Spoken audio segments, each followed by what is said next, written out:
Yeah, if you don't.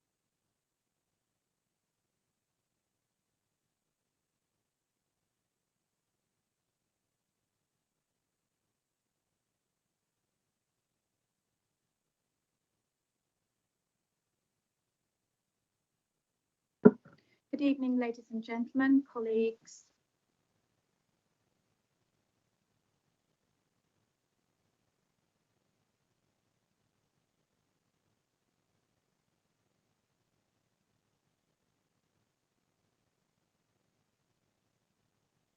Welcome.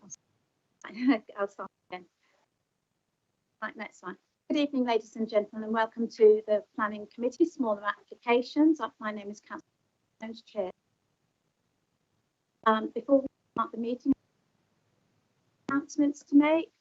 No planned fire alarm today, so if you hear the fire alarm, sit and make sure is at St John. Council security. Public toilets are located off the main reception area. Those are refreshment used by members area outside this meeting. Finally, please switch your mobile phone whilst. This meeting is being live streamed on the Council's YouTube channel, so press the committee shows any information you. Members of the public are welcome to record, photograph, or post on social public proceedings of the. I ask you to please be considerate towards. Take care not. While filming the meeting, please not film the audio. Welcome to you, free guest Wi-Fi at Southwark. During the meeting, members cannot access the internet, except as it relates to the send or receive emails, text messages, or post to remind the speakers to use their microphone speaking as only the audio microphone captured on the and not to place their mobile devices next to the microphones. I can see that we have a so we don't have these for the meeting. I'm going to ask members to actually introduce themselves. That's voting members themselves, starting from this end. Thank you, Chair. I'm Councillor Richard Livingstone. I'm a code board. Thank you, Chair. I'm Councillor David Parton. I'm a councillor for Rye Lane. Councillor Jane Salmon, Surrey Docks. Councillor Nick Johnson, also from Surrey Docks. Sam Foster, Councillor Faraday Ward. Good evening, Sabina Emmanuel, Peckham Ward. Thank you. And I'm also going to take the opportunity to Owen and something like they could kind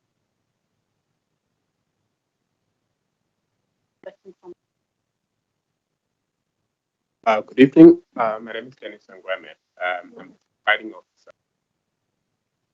Advising member.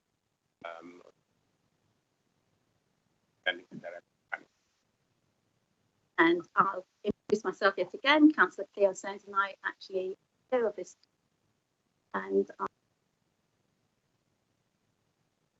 Kamil Dolewski, legal advisor. Beverly Olubijulo, constitutional officer. Andre Verse, the planning officer for the first application on Dulwich Sport. Thank you, Chair. Good evening, everybody. My name is Michael Tukaris. I'm Head of Design, Conservation and Transport. I'm Catherine Simpson, Assistant Director in Adult Social Care.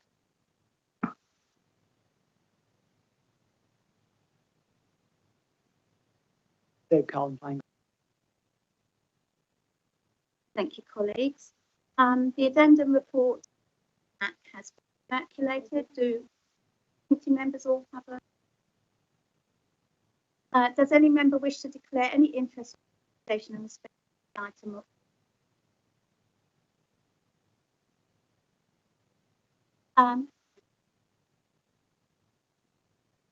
Yeah, we've done it, but if you'd like to just, okay, right, for the company, yeah, if you could just raise your hands, Councillor Emmanuel, to confirm your vote.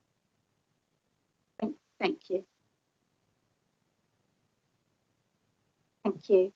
I will declare that I actually live in Southwark.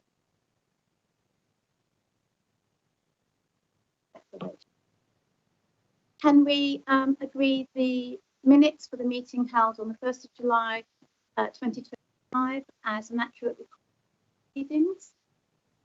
Thank you, colleagues. So for those of you new to this meeting, I'll just briefly go through the structure. Officers will present the report, outline their recommendations and answer questions raised by the committee. Each presenter will have 3 minutes in which to speak, and you'll get a 30-second warning. Then we have objectors, supporters, anyone that lives within 100 meters, and then councillors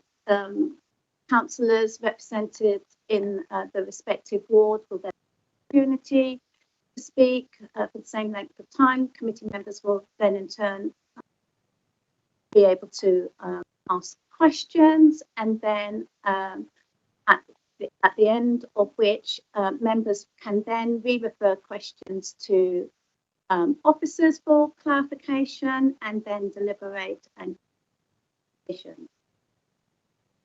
So, okay. So we will now proceed with Dulwich Sports Club at 6.1 as our first application to be presented this evening. That's Dulwich Sports Club, Giant Archers Road, London, SE 29HP, pages 11 to 43 of the event. Would you like to? Thank you, Chair. There's a part a retrospective application and part proposed application. There are 3 tennis courts this relates to, and court 1 be for replacement of the existing floodlight pole and floodlighting. Sorry, on tennis, on court 1, it would be the retention of the floodlights and poles, and on courts 2 and 3, it would be replacement. This is the site where you can see sites courts 1, 2, and 3. Court 1 is the orange court, and 2 and 3 are in green. This is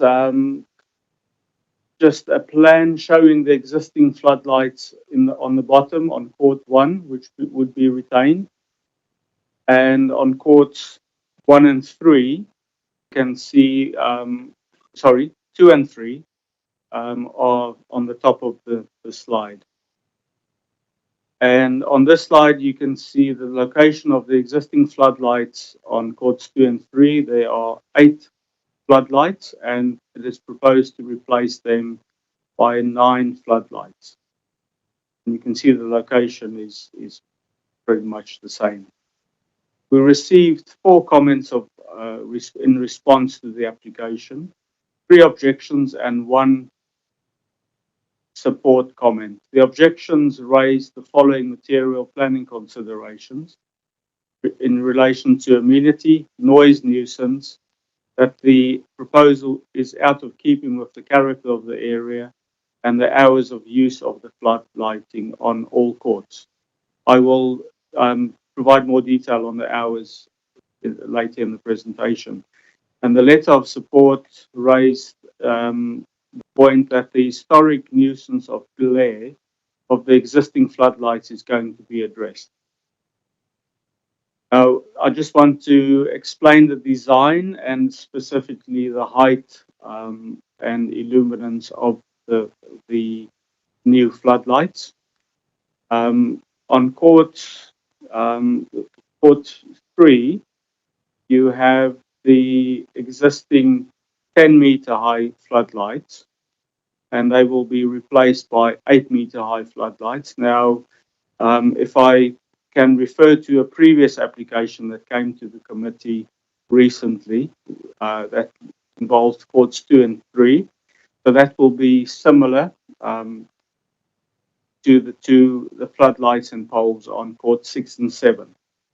And then on court 3, the existing floodlights would be all the floodlights, sorry, effectively would be appropriate on MOL. That's the reason why the application is before committee, because it's metropolitan open land. So it satisfies that part of a policy.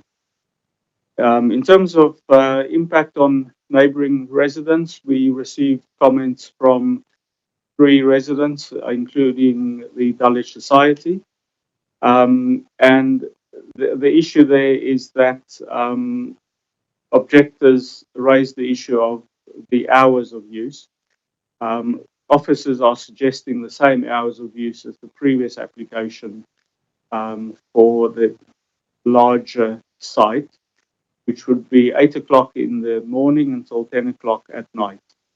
And just to point out that in summer, so this condition only relates to hours of lighting, but the applicant has a general standing that no play would be allowed in summer before 7 a.m. This slide shows the illuminance. Now, this is a much improvement on the existing situation, and you can see there that the applicant submitted this document showing that the levels would be 0.5% of permitted levels of luminous intensity. And our environmental protection team had no objection, subject to the hours condition. And you can see on this slide the courts 1, 2, and 3, and the distance from the rear of houses on Stradella Road ranges between 77 and 95 meters, and to the rear gardens is approximately 23 meters, and that is identical to the current floodlights, which has been in use in a different form since 1962, with no hours of control. So this would provide control in terms of hours. We consulted our ecologist, and there was initially more information requested from the applicant, but then we looked at a condition to cover the issue, and we are recommending so it's bats, the proximity to bats which are foraging along the railway line, which is directly to the north of the site. So we are recommending a preoccupation condition in relation to details of wildlife-friendly lighting. And there's the wording, 2 parts, which officers are recommending. Just want to point out that is a preoccupation condition. So the applicant can effectively install the floodlights, but has to discharge the condition prior to start using the floodlights and courts. In conclusion, the floodlights would result in a reduction in light spillage and glare, and it would be sustainable energy use improvements as well, and then fixed cutoff times with the condition which relates to all 3 courts, 8 o'clock until 10 o'clock, Monday to Saturday, 8 a.m. till 8:30 Sundays and bank holidays. Thank you, Chair. Thank you, Andre. Do members have any questions? Nick, anyone else? Thank you. Go ahead, Councillor Johnson. Thank you, Chair. Thank you, Andre. If I understand the local residents' objections to this, it seems to be focused on the potential for noise nuisance late at night, which seems to be a slightly different issue to the lighting. It seems to be about the courts being occupied later at night. To what extent do the hours of opening of the courts fall within the remit of this application? Is it something we should be considering or not? The noise issue. And specifically whether the opening hours are part of this application or if the application is purely to be focused on the lights themselves. No, we are imposing the condition 8 o'clock until 10 o'clock to be consistent with the previous application, which has the same hours. And historically, courts 1, 2, and 3 didn't have any hours. So currently because they were in use since 1962. So this is just bringing it in line with all the other courts and approved scheme a month ago. So yes, so our environmental protection team recommended these hours.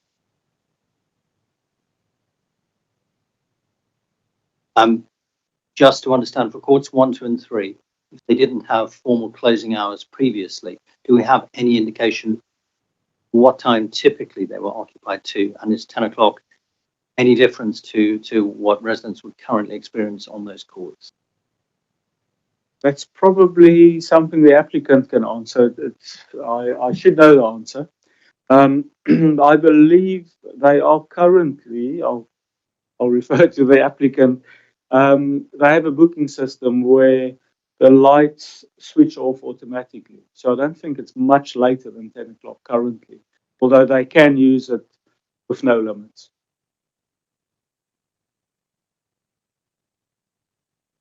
Thank you. So that's perhaps something you.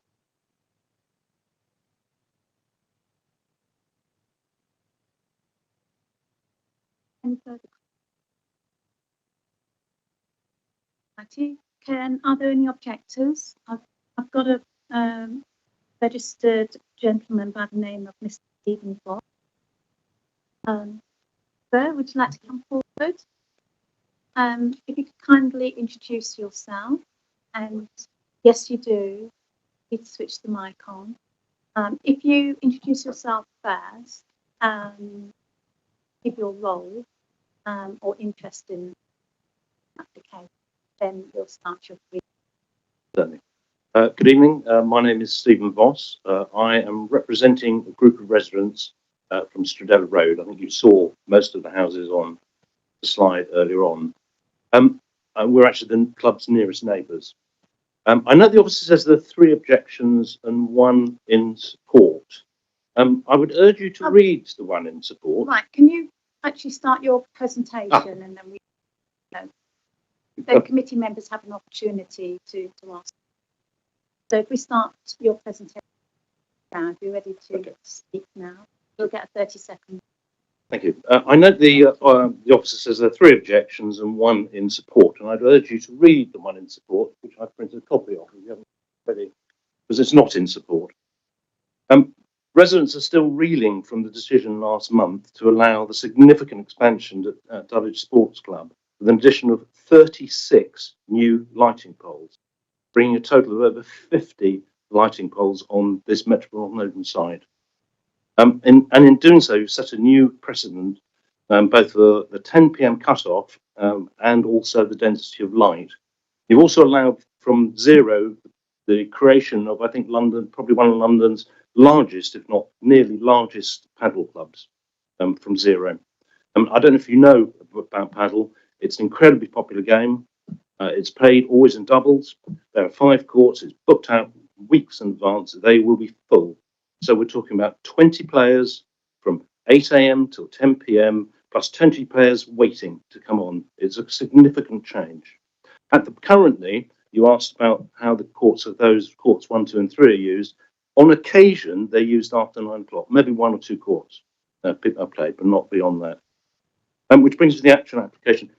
I did actually show a photo, so as opposed to the lighting, which I showed such a different photo of what it looks like from the bedrooms at the back of our houses, these lights. I don't know if I could pass that around. Yeah. These are often children's bedrooms at the back of the house. Colleagues, not allowed, I'm just getting legal advice, we're not allowed to circulate.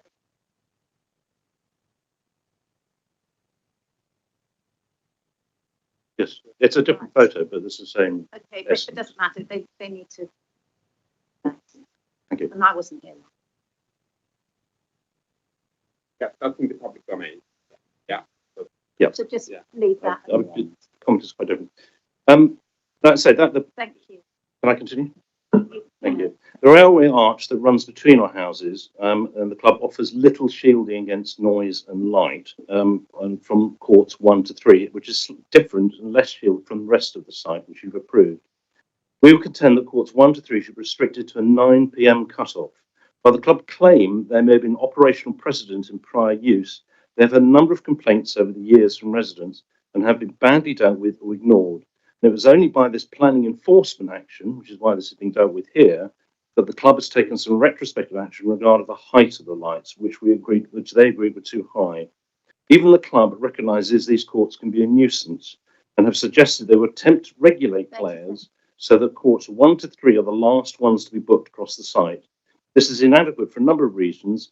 These courts are the nearest to the car park and clubhouse, and on a cold night when lights are needed, the ones the members will use will be these ones. And to rely on members to remember not to use these courts seems inadequate. And I would urge you to do that. This will no way restrict. Your 3 minutes there. Committee members will have a Thank to ask questions. As for you, Jane, first. Go ahead. Thank you, Chair. Is there anything more? Yes, thank you. These courts are the nearest to the car park, and Ryan members remember to book them. Again, I refer you to the Dulwich Society objection, which makes its particular points that other clubs locally have different times of lighting for ones that are near houses. So I believe that the Elaine's Club is at 9 o'clock, Old College Club and Gallery Road, with of course closest to Gallery Gardens houses, shut off at 9, which is earlier than the rest of the site. So it's quite possible to do. This will in no way restrict Dulwich Sports Club, because you've already just allowed a further 4 tennis courts which are floodlit, which will operate till 10. So by reducing these problem ones till 9, doesn't restrict the amount of tennis that can be played, because there are 4 other floodlit tennis courts which will be lit till 10 p.m. Thank you. Further questions? Vic?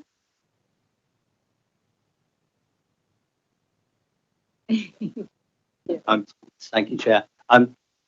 Just so I'm crystal clear about what your ask to the committee is, are you proposing that were the lights to be switched off at 9 p.m. on those specific courts, that will be an acceptable solution?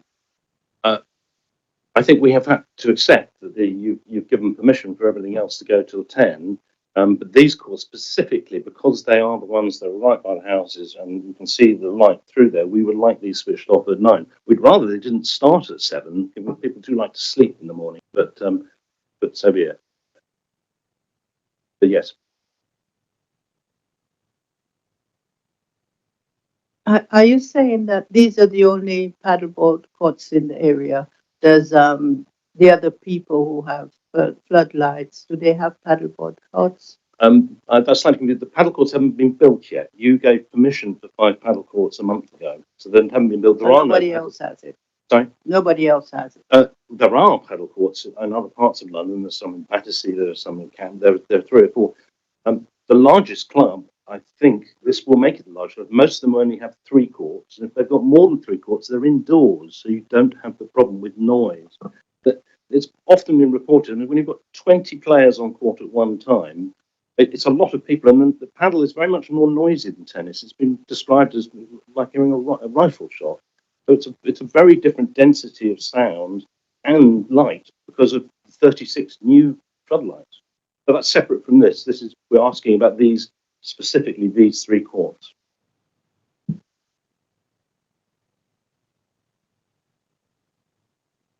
No, thank you very much. Thank you.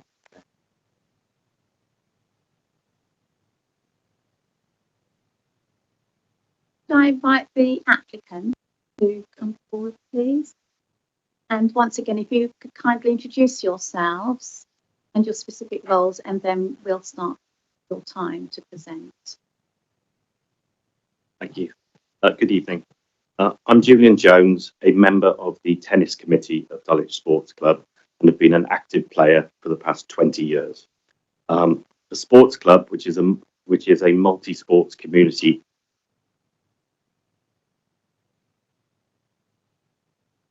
Hello, I'm Mark Marshall. I'm the architect and agent for the application.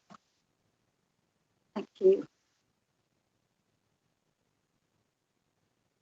Thank you. Thank The sports club, which is a multi-sport community amateur sports club, is not for profit and run by volunteers like me. Tennis has been played at Dulwich for around 120 years. The club is a valuable community asset, and we pride ourselves on being an affordable, friendly and inclusive tennis club, where people come to relax and enjoy themselves while keeping fit. We currently have about 500 adult and 200 junior members, and we have over 1,000 adults on our waiting list wanting to join. This application is about 3 of our existing courts, courts 1, 2 and 3. First, we acknowledge and apologise for the misunderstanding on our part, which meant that the old halogen floodlights on these courts were replaced with LED floodlights in 2022 without Southwark planning or Dulwich Estates planning permission. We apologise for that. It is fully to rectify that situation. We now apply to install new LED floodlights with a greatly reduced light spill and glare. We understand from the objections that the need to install and the suitability of the improved lights is not in dispute, but questions are raised about the hours of operation. Floodlit tennis has been played on these 3 tennis courts since 1962.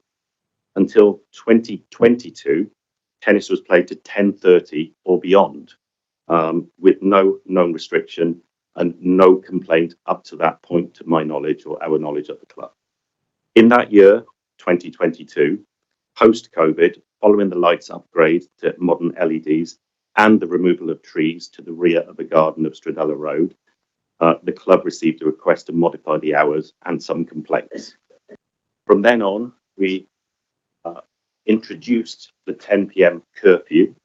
We introduced that on the booking system to restrict people playing until 10 p.m. These are the hours that are now formalised in this planning application, with an earlier lights restriction of 8:30 p.m. on Sundays, bank holidays.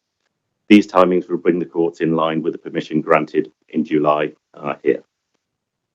We see no reason for these courts to change after 60 years of precedence by operating fewer hours than was agreed by the planning committee for our July application. The hours are needed to ensure various different groups of players can enjoy their sport.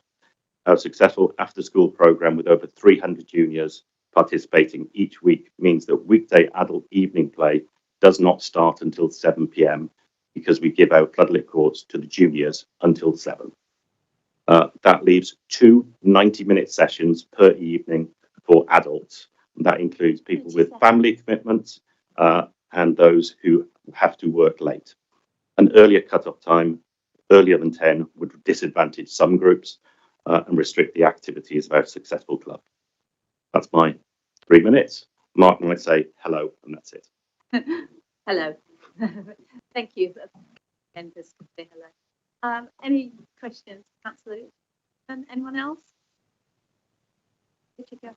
Thank you. I mean, you heard from the objectors their view that there would be a way of you organising the courts so that tennis could still be played up until 10 p.m. on the other court, and be able to manage that without lights carrying on to 10 p.m. These 3 particular courts manageable. If the these 3 courts whilst carrying on till 10 of the other. Just want to understand your view on that. Talk through about whether that would be feasible or whether that would create some problems. At present, we have no other courts that go to 10 p.m. The objector was referencing the permission we got granted in July to build new courts slightly further away that would be used till 10 p.m. But at the moment, we can't do that because those courts have not been built, do not exist. We would look to do that and put in place a policy to put the play onto those courts that are further away to 10, but we have no other courts to do that on at present. if I could dive in there, we did offer a sort of sequential booking system, which meant that once the 3 new courts are built, as Gillian says, further away, they would be prioritised and only the ones closest to Spadella Road used if it was full at that time of night. Officers felt that it wasn't possible to actually enforce that condition over time, but the club would do that anyway. And to be honest, the new courts, the 3 new courts, will be full size, whereas the worst courts on site are 2 and 3, closest to Stradella. They just happen to be smaller. So even if we didn't have a booking system that prioritised those last, people would book them last. So I think there's a natural process happening there. But I would add to what Julian said. There are 1,000 local adults wishing to be members. They can't be offered a place to play tennis because the numbers are such as they are. If we restrict the hours further, we won't be able to offer so many places for people to play sport. Thompson? Thank you, Chair. If my maths is correct, and 9 o'clock shut off on those 2 courts will be a reduction of, I guess, 21 hours a week. If you kept those courts open until 10 p.m., have you made any assessment or calculation as to how many people on that waiting list you would then be able to, giving that extra capacity, that due to your waiting? I don't think it changes the waiting list to 10 p.m. because it's based on existing capacity. And it's like any sport, you have your peak times, which are when people play a lot. It is not being used till 10 o'clock every evening. I think as the objector recognised, it's not every evening, but there are certain evenings where it's more popular, be it a Thursday night, a Monday night, where the play does extend to them because we have a ladies' night, a men's night, and that's when you get the capacity issue. So it's not that the 10 is essential every night, but it is essential certain nights where it's very popular, if that helps.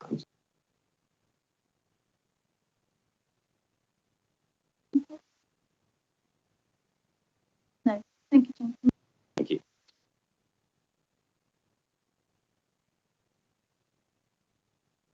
Are there any supporters that live within 100 metres of the development site? I've got registered Susie Giles and Angus Hanton. Oh, right. Okay.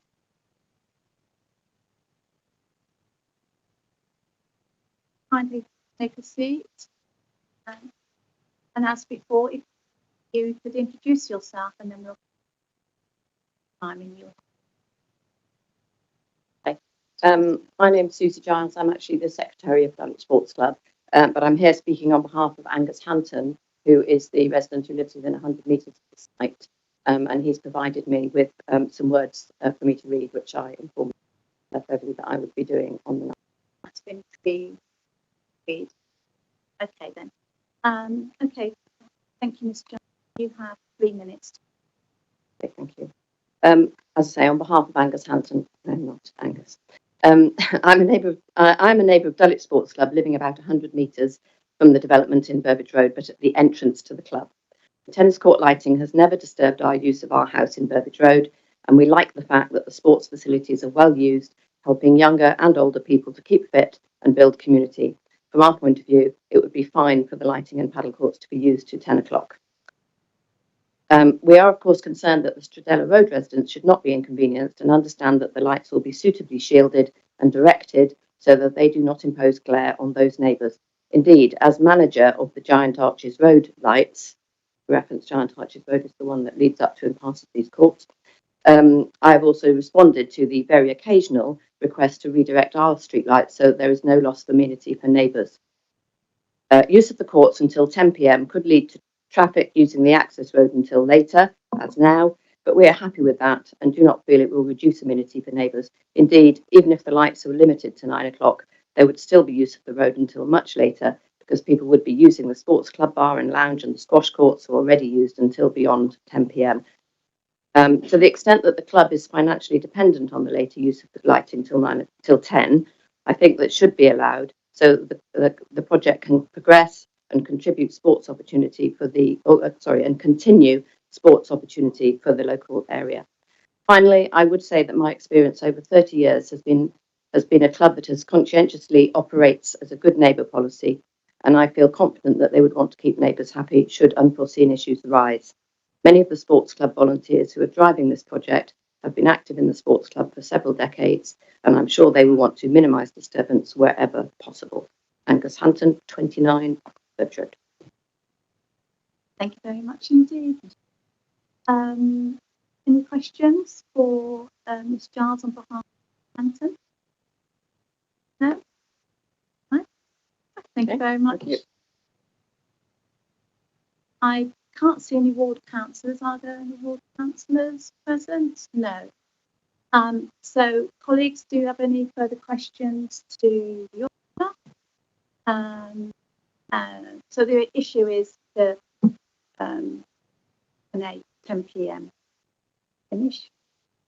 Do you have a comment? Or Yeah, it was just a question on one of the conclusions around the sustainable energy. Who do we think would be the best person, the applicant, or it was just a question about the conclusion is that sustainable energy improvements here. I was looking for a little bit more clarity on what that means. Is it a specific bulb? Is it a specific energy source that's going to be used?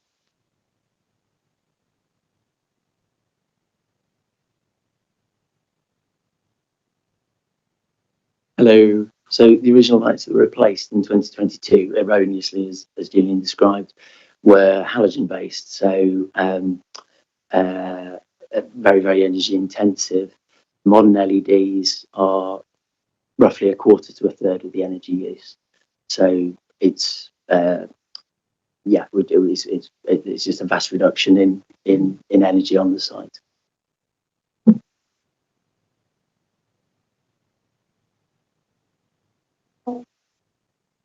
application? So, what are your thoughts? 10 p.m. finish. There was a proposal for, well, a request for 9 p.m. finish. What are your thoughts, please? Sam, first of all.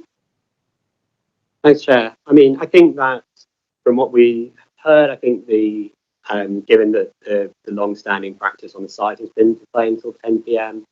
The issues that have arisen in recent times seem to have been to do with the glare, principally from the replacement of lights in 2022, which this application seems to be resolving. That I feel comfortable that as before seems okay. Okay, thank you. Councillor Foster, any further comments? Add? No.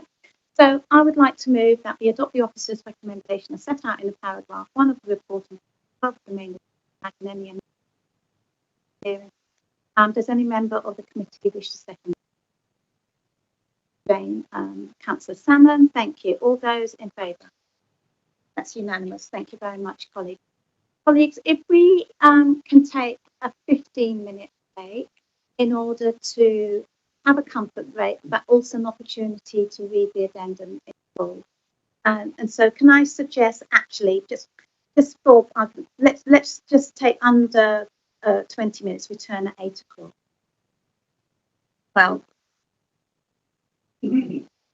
Well, it's only a few minutes more, 8 o'clock.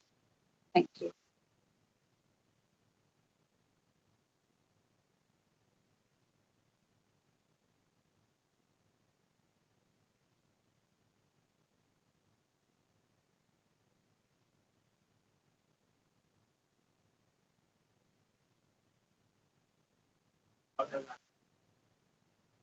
Well, I'm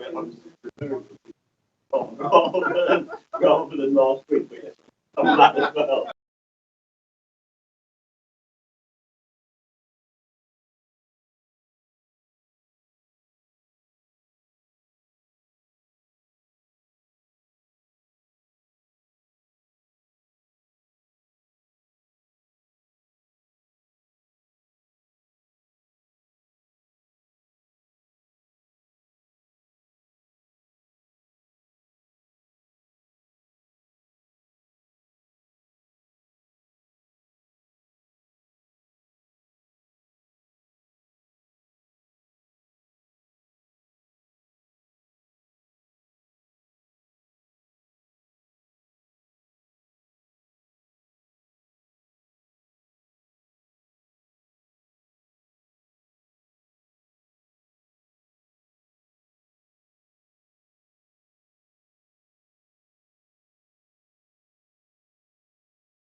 In paragraph 4 of the addendum, it's just an update regarding the number of contributions received.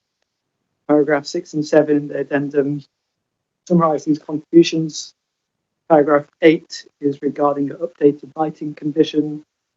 Paragraph 9 is questions from an amenity group, and responses from the applicant are provided in Appendix 1 and Appendix 2 of the addendum. Paragraph 10 is a adult social care comments, and a summary of their comments are provided in that addendum.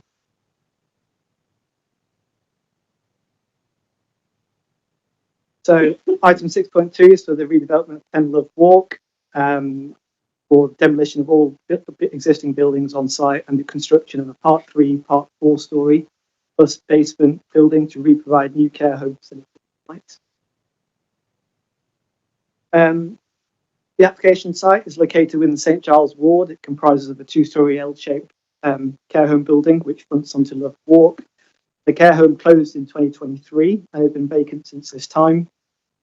There were 31 bedrooms in that existing building, and care was provided for adults living with physical disabilities. The surrounding area is predominantly residential. To the northwest of the site is an access road which leads to 11AF Love Walk, a 2-storey residential block. To the east of the site is Kirkfield Place, which contains a mixture of garages belonging to properties in Grove Lane and converted garages which are now residential dwellings. The council previously granted planning permission for the demolition of the existing care home on site and its replacement with a care home on 14th November 2023, made by Mission Care. Subsequently, the council agreed that permission be granted, although that was quashed by the High Court following a claim for judicial review. The council agreed to the quashing, and this has led to the submission of a new application.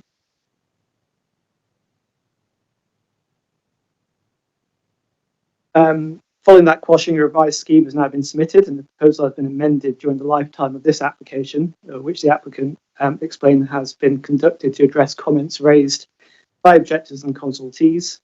The changes include both internal and external alterations, which are further detailed in paragraphs 19 and 20 of the committee reports.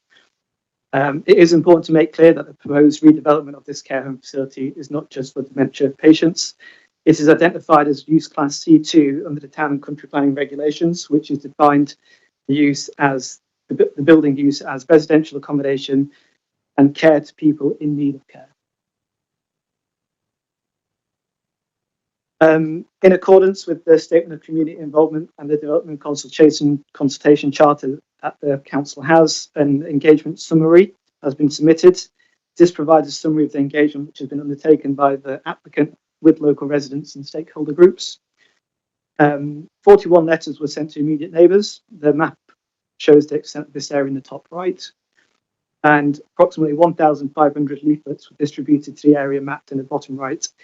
A dedicated email address, phone number and website was also set up, which provided residents an opportunity to constantly engage with the applicant. A series of in-person consultation events were also organised, as shown in the table, meeting with residents, councillors and amenity groups. The amenity groups, which are not statutory, all responded to public consultation conducted by the council. Overall, the number of objections received are 175. They are themed under the principle of development, poor quality accommodation, insensitive design, harmful impact to neighbours, increasing transport and traffic, poor landscaping, and lack of community consultation.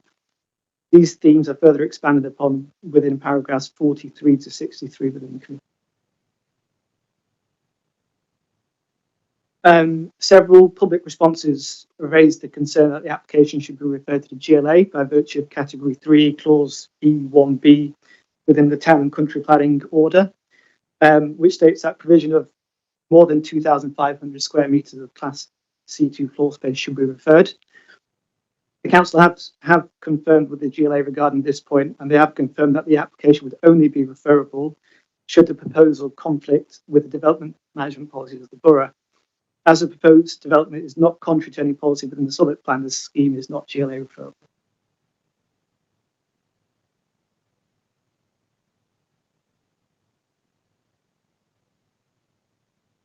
Policy P7 of the Southwark Plan states that development for such specialist housing should be subject to need as determined by the council, provide excellent accessibility and amenity for residents with adequate on-site provision of services. Policy H13 of the London Plan states that boroughs should work collaboratively with providers to identify these suitable sites. Paragraph 29 of the Council's Strategic Housing Market Assessment states that the number of people over 65 with dementia is forecasted to reach 2,400 by 2030. Since 2011, the borough has seen an overall reduction of 46% of care home and dementia places. So it states that an additional 900 care beds are required by 2029. The local demand for care home provision is detailed within the Carterwood report, which is summarised in paragraph 77 of the committee report. An internal exercise was also undertaken from the council's adult social care team, who have also highlighted the significant demand for such a facility. Further details of this are outlined in sections 79 to 85 of the report. Overall, the principal development to provide a new care home facility for adults is supported, and this would align with the aims of policy P7 of the Southwark Plan and H13 of the London.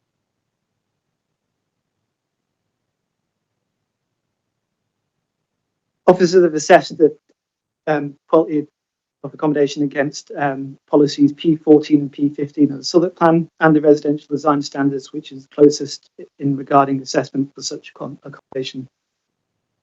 The applicant commissioned an independent report by Carterwood, which sought to provide an independent verification of the quality of accommodation proposed. It concluded that the development combined spatial generosity, operational efficiency, and thoughtful design to create a modern high care environment. Representatives from adult social care have met with Mission Care's project managers and architects to review the internal design, with particular attention to the size and features of bedrooms, bathrooms, and communal areas. Adult social care have raised no concerns regarding the internal layout or the space allocated for these spaces. For the purposes of engagement and in order to relate to relevant examples, adult social care have visited Greenhill Nursing Home in Bromley, which is also run by Mission Care. Overall, the quality of accommodation provided is judged to provide high quality provision, good use of facilities, ensuring that the development creates exemplar design standards for future occupiers. Officers are satisfied that this meets the requirements of P14 and P15 of the Southwark Plan and D15 inclusive design of the London. The introduction of national minimum standards under the Care Acts 2000 established a requirement for all new build care homes to provide single occupancy bedrooms of at least 12 square metres with ensuite. While this standard is applied to new developments only post 2002, it does set a precedent for improved spatial and environmental quality within care settings. In line with this evolution, the proposed development will deliver bedrooms of approximately 20 square metres, excluding the ensuite, which exceeds historical standards and sits in the upper level end of current market norms. The increased space not only supports the practical delivery of care, but also enhances the everyday experience of residents. It allows the ease of movement, opportunities to personalise the space, and more comfortable setting for rest and interaction. Again, officers are satisfied that the quality of care accommodation being created is of high standard. The Equality Act protects against discrimination across protected characteristics, and in assessing this development, it can be confirmed that there is no direct discrimination, and no group is excluded from services or employment opportunities. Indirect discrimination is addressed. Potential adverse construction and operational impacts on older and disabled neighbours are mitigated to prevent any disproportionate effects. Reasonable adjustments for delivery for disability, so inclusive layout, step-free access, and sensory-friendly features meet the Equalities Act's reasonable adjustments duty. Overall, officers are satisfied that mitigations have been considered and are embedded in both design and future operations, and the equalities impact is considered to be comprehensive, evidence-based, and transparent.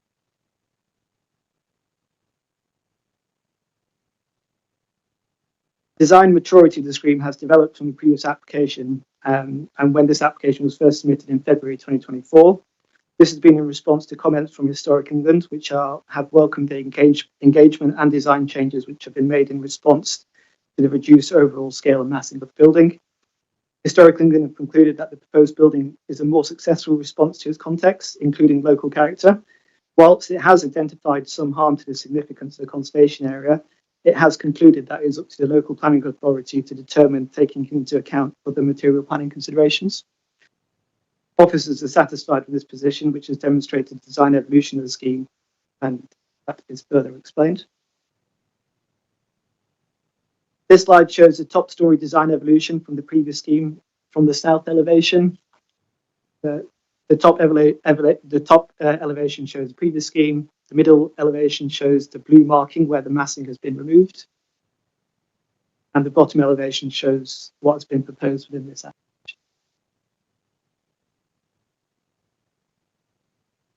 application. There were several inaccuracies on the published map of the conservation area at the time of the first proposal. These have now been corrected.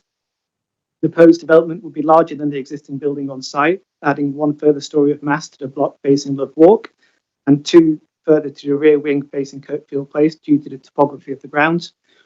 Efforts have been made to lessen the impact on the mass of the street by adding traditional materials and simplifying the architecture.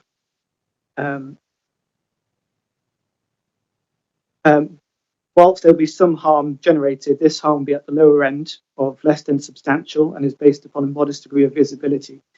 The harm is also limited due to the varied nature of the conservation area in this location.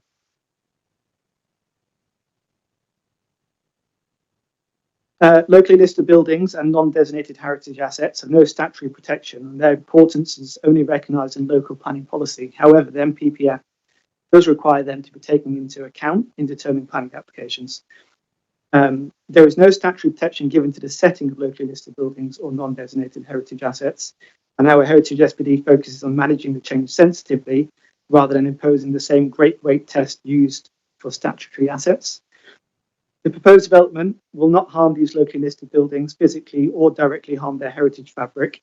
The proposed development does not involve the demolition, alteration, or physical impact of any of these locally listed buildings or non-designated assets. Officers are satisfied that the proposal is compliant with P26 of the Southwark Plan and paragraph 216 of the MPPF, as the locally listed buildings which positively contribute to the character of the Love Walk are taken into account when assessing this proposal. 18 to 60 Grove Lane. The proposed development would cause some harm to the setting of these Grade 2 listed buildings by dominating Kirkfield Place and harming the hierarchy of pattern of the historical development of the area. However, this harm would be limited to the southern end of Kirkfield Place and the southern end of the terrace fronting Grove Lane.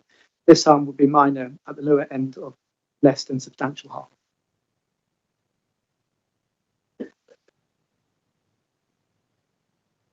The proposed development will be located approximately 60 metres west of the front boundary wall of the terrace of 49 to 55 Grove Lane. Between the terrace and the site is Grove Lane, plus the front gardens of 64-68 Grove Lane.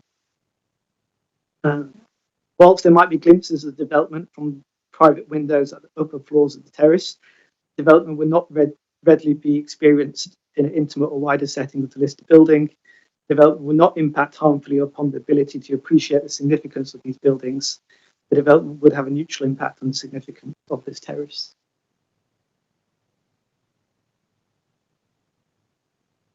Historic England initially responded in July 24, stating that the building out to the plot boundary at a 4-storey scale would detrimentally harm the existing character of Love Walk, as the locally listed 2 to 9 Love Walks are defined by front gardens set away from the pavement. They advised that a more generous landscaping area fronting Love Walk could potentially mitigate some of the impact by allowing the growth of larger trees. The scheme has been amended accordingly to mitigate this concern. Accurate rendered visualizations have been submitted and updated to reflect the final version of the design, showing the development in the wider context of the conservation area. These are considered sufficient to assess the impact of the proposed development on its surroundings.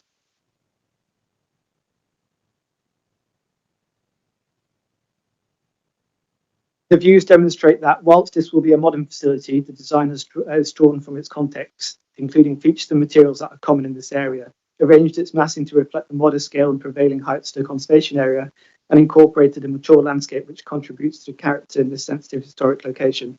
These views are useful for providing further context to the proposal and for highlighting the importance of ensuring that appropriate material is chosen for the main brick of the new care home facility.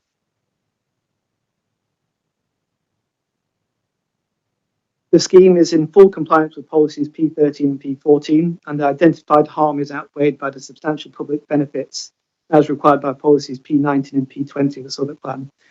Historic England have raised concerns but do not object to the proposed development, allowing the local planning authority to determine the design and heritage balance.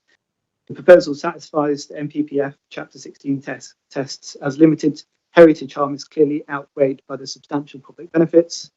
The scheme delivers high-quality, sustainable care home facility which meets local demand. When assessed against the Southwark Plan and the MPPF heritage balance, the proposal is policy compliant.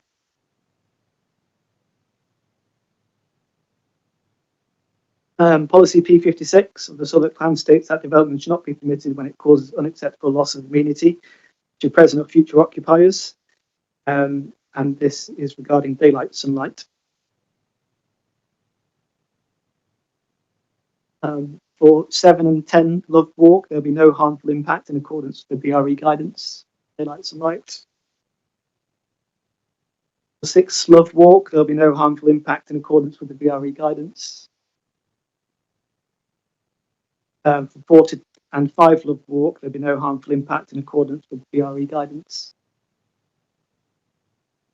For 11 AF Love Walk, 11 of the 18 windows would pass the BRE guidance. Of the 7 affected windows, 3 are bedrooms, the 4 others are unknown, although for the purposes of this assessment, they have been surveyed as habitable rooms, looking at a worst case scenario.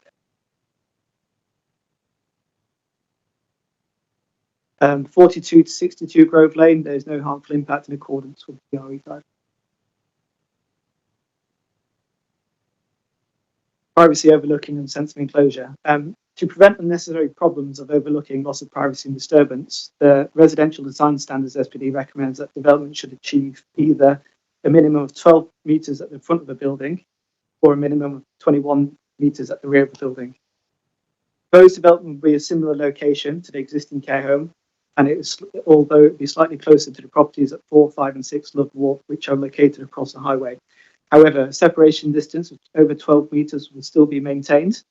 And this is in accordance with the guidance within our residential SPD.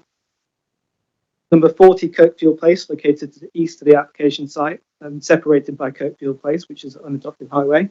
There will be a separation distance of 9.2 metres.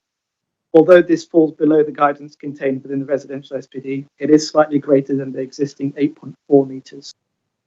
Overall, it is considered that despite minor shortfalls to Kirkfield Place in separation distances, the proposed development and neighbouring properties, the revised proposal has been well designed as to so far as reasonably possible not have an impact on these properties. The reduction in height along Love Walk frontage has also assisted in reducing the overall dominance of the building. The noise impact assessment has been submitted and reviewed by the Council's Environmental Protection Team. Overall, it's concluded that the conditions should be attached to ensure that residential internal noise levels are maintained within the new accommodation. Proposed development will provide 18 long-stay cycle parking spaces within a freestanding store adjacent to 11 AF Love Walk and within the proposed garden to the north of the new care home facility. Further details have been conditioned. The quantum provided meets the requirements.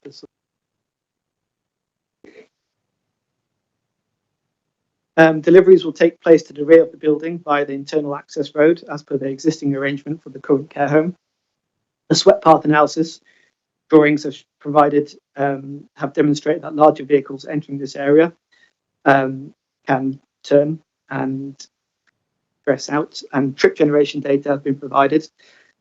Transport policy officers have not raised concern regarding this trip activity. In terms of biodiversity, this policy P60 of the Southwark Plan seeks to ensure that new development contributes positively in biodiversity. The proposal achieves a biodiversity net gain value of 2.6. As this application was submitted before February 2024, it is not subject to the mandatory 10% BNG upgrade. The proposal achieved an urban greening factor of 0.5, which exceeds the 0.4 requirement by the London Plan. The garden landscaping shall be designed with the care home residents in mind. This will ensure a space is created around the key principles of circulation, memory, sense, shelter and accessibility, whilst also encouraging activity. The garden space will achieve good levels of sunlight and is further considered to demonstrate high quality communal space. Further landscaping details have been commissioned. There are 24 trees within the site, around the site, and the TPO covers a large London plain on Love Walk frontage. Overall, the majority of trees are growing in restricted locations and provide limited visual amenity. A total of 17 trees are proposed to be removed. These comprise of 12 Category C trees and 5 Category U trees. The Urban Forester has reviewed the arboricultural impact assessment and is satisfied with this approach. The applicant has also undertaken a caveat valuation of the existing tree stock to be removed, and a sum of £56,000 has been agreed towards planting trees elsewhere in the borough. And the post scheme has been developed in line with the energy policies within local and regional policy. The three-step energy hierarchy has been implemented, and the estimated CO2 savings on site are 42%.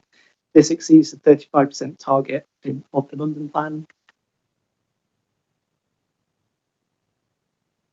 The redevelopment delivers good and broad-ranging public benefits, from enhanced care and health equality to environmental sustainability, carbon reduction, job creation and inclusive design.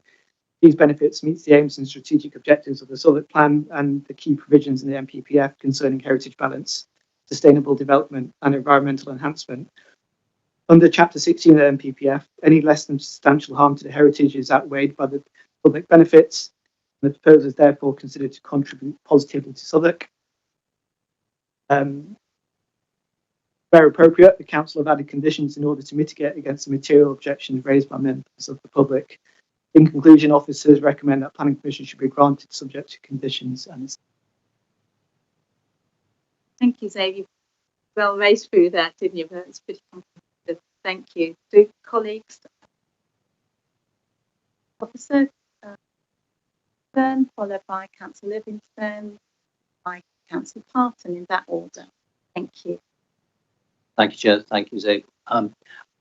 It's a very tight size, by the looks of it, to build on, particularly with a major building. I wonder if you could provide some commentary and observations on the construction management plan and any concerns that you might have associated with it. So we received an outline construction management plan. Fuller details of that is generally a condition which we have attached to this. I'll delegate to our manager on anything else specific, but we're generally satisfied it can be conditioned. Yes, all I'd say is we have our standard condition, and that would require it to be CMP to be submitted, and it would be checked by our highways team, which would look specifically at how these operations are carried out. It is a tight site, you're right, but there is sort of independent access, and it can be properly managed. Love Walk is fairly narrow, but it has a turning right into it, and the ability to discreetly manage operations on those sites. So I don't anticipate any issues arising from construction. So, Chair, I might add, the details of that management plan can be found on page 82 of our agenda pack. It's quite comprehensive. It's condition 3 of the draft recommendation, the agenda pack. Sorry, just to add to that, we've also got a construction logistics condition, which looks into the arrival and movement of trucks and deliveries, which is separate to the environmental management condition, which looks at pollution as well.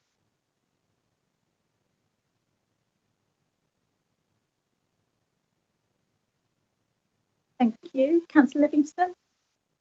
Thank you. I've got 3 questions.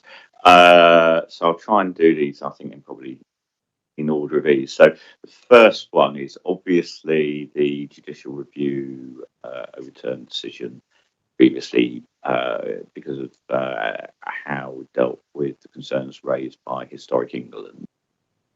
You've summarised as their view on this application as having raised concerns but not an objection.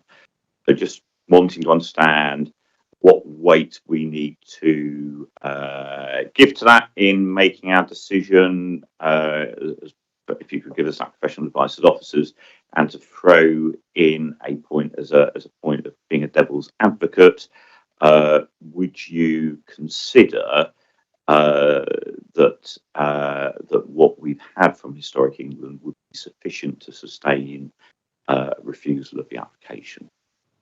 That's my first question. Thank you, Chair. I have a copy of the Historic England's advice in front of me. It is the result of a number of meetings with Historic England and a number of meetings with the applicant to go through every point raised by Historic England to address each and every point. They have quite rightly acknowledged the reduction in height, which was a principal concern that they'd raised. They'd raised another concern about landscaping in the front garden, and they'd also raised a concern about the orientation, the alignment of the building. Ultimately, the alignment of the building couldn't be adjusted because of the narrowness of the site and so on, but they acknowledged that in their response. So the judicial review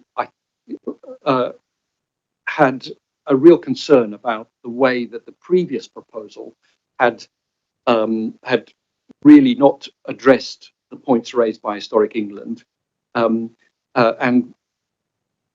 whereas in this case we can really demonstrate that we've taken Historic England along with us in terms of their concerns and the points raised.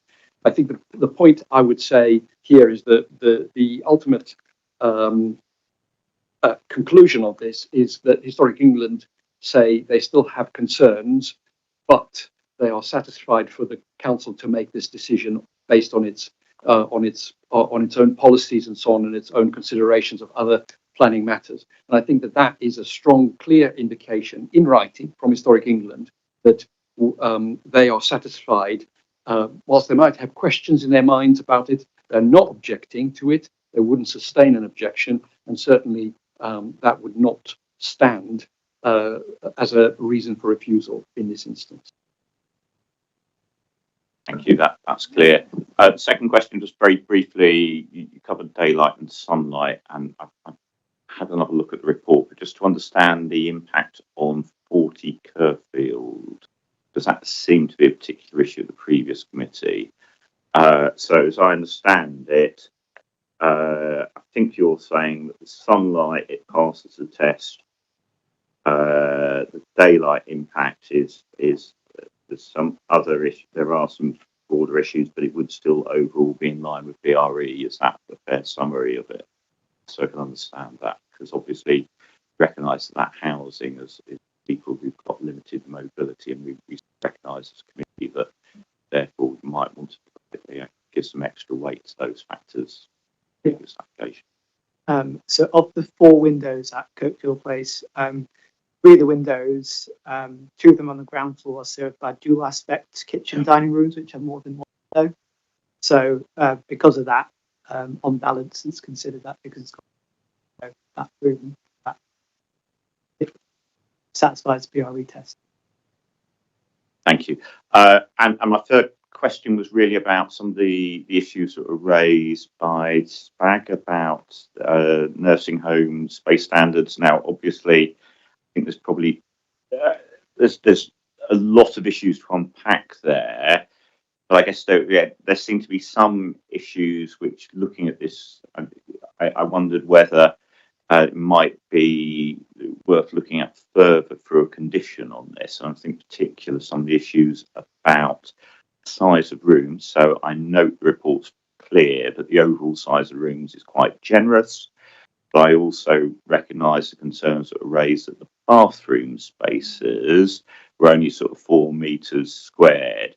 Now, I'm just wondering whether, yeah, is there scope, and we can obviously talk to applicants further about this, to consider creating bigger bathrooms within that overall parameter of the room space? Is that something you consider as a condition? And similarly, some of the other issues about the alignments of doors, what we could do about some of those issues as well. I mean, I accept things like long corridors are things that we probably can't do much about, but there seem to be some things that there might be some flexibility. So to get some guidance on that. Yes, so we did receive revised plans which showed the bathroom cupboard being removed. So you can see in the new plans that there's enough space for a wheelchair to move around the bathrooms. I do have our assistant director in adult social care with us that might be able to give more information on that specific. So with the removal of the sort of the bathroom shelves or cupboards, there is sufficient space to manoeuvre a wheelchair within them. Michael, I don't know if you want to part to me earlier. Yes, thanks, thanks, Paul. The rooms are all, the actual space within the rooms is 20 square meters and the bathrooms are 4 square meters. The 20 square meter of the room is larger than a double bedroom in one of our residential developments. So far exceeds the 12 square meters, which we'd expect of a double bed, a main bedroom of our homes. And so meets and certainly exceeds significantly our residential design standards. And that is to include for equipment or to assist residents in the property. The 4 square meters is again exceeds the area required for a wheelchair adaptable bathroom, and is bigger than the 3.5 square meters we'd expect of a family bathroom in a normal home. So we are satisfied that it does meet those standards. We have included a condition related to operational management of the facility. So that could be something that could be another further sort of test into the design of the operational management of the property. So that could give the applicant an opportunity to look again at the detailed design, the actual layout of every room, to perhaps address those. But we're satisfied that in terms of the amount of space in those rooms and the amount of space in those bathrooms as they're laid out now, they do comply with our standards.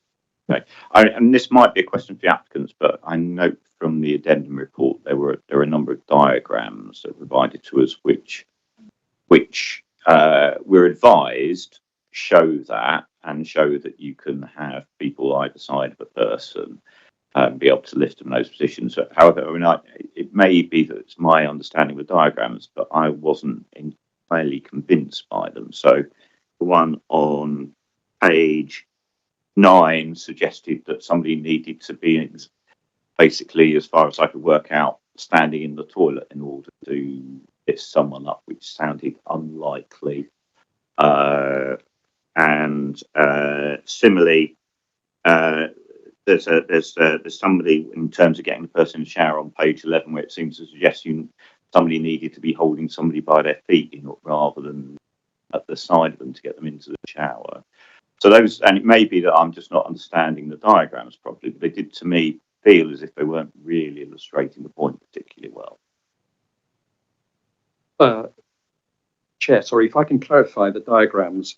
The rectangle that you see on the plan, which shows the sort of shower area, that is not a partitioned shower area. It is these are typically designed as sort of wet rooms. So the entire room is open and doesn't have internal partitions. So where you see human people or people sort of illustrated stood around, they're not encumbered by partitions that might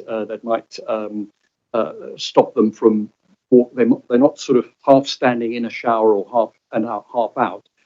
The floor is just smooth and continuous. It's a wet room kind of area. There is no partition there.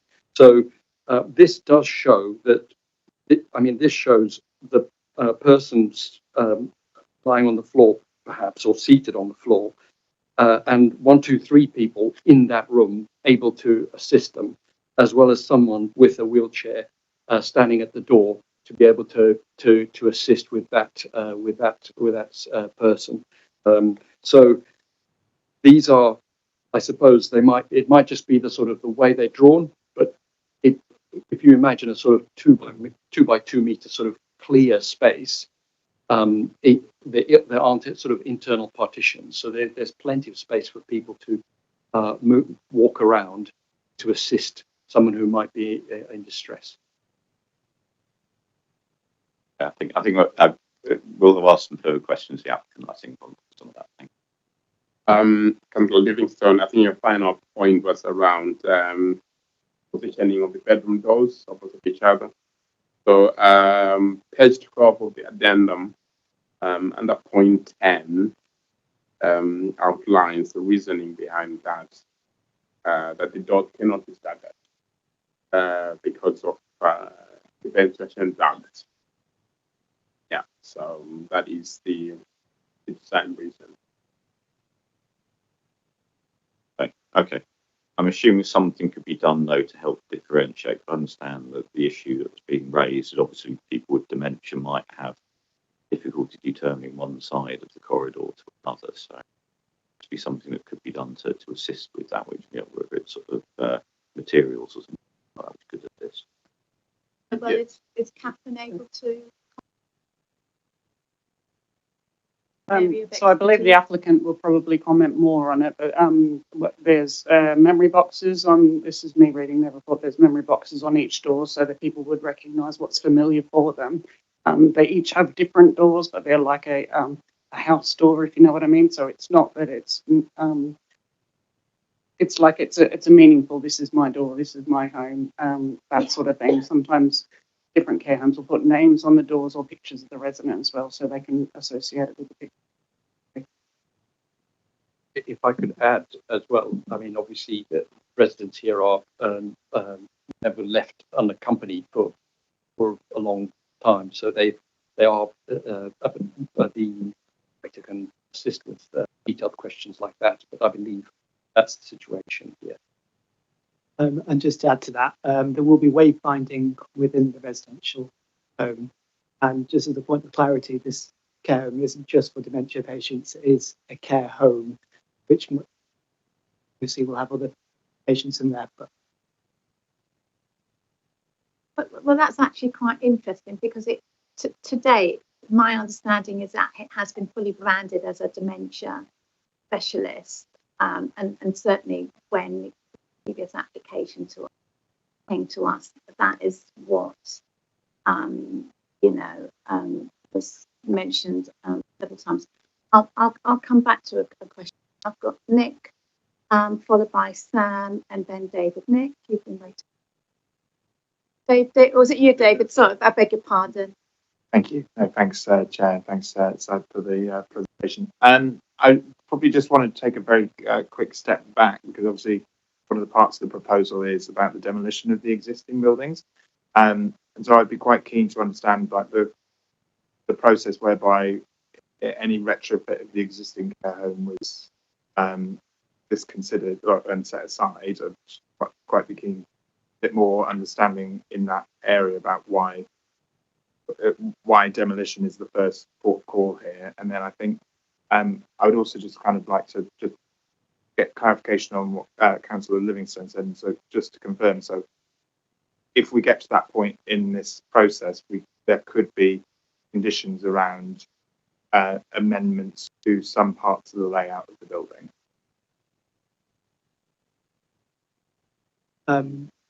Just taking the first point, there was a structural survey conducted by the applicant, and I think that deemed the existing building not. Sorry, yeah. Yes, sir.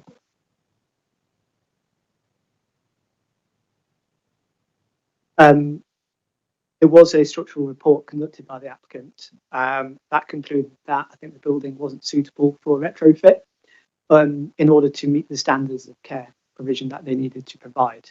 and that's why it was deemed that it's not suitable for refurbishing the existing building. And just, sorry, could you just mention the second point?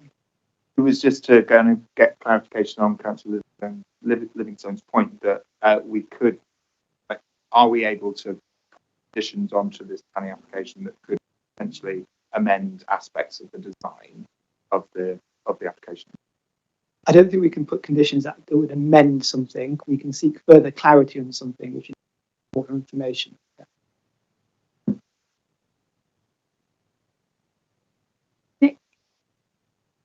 Thank you, Chair. So urban planning often seems to be about making trade-offs and choices, and I wanted to get a bit more clarity on what the benefit of this would be. I think it's a question for Kat. There's a chart here which clearly shows how the demand for adult social care bed provision climbs. How does that data compare to what the supply graph look like?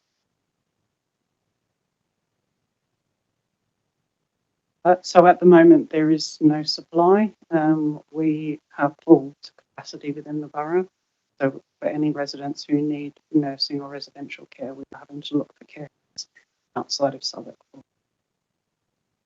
And are you able to give an indication over the next 4 or 5 years, i.e. the build time for this proposed development, what the supply that is going to come? Within that time frame, there is no other supply.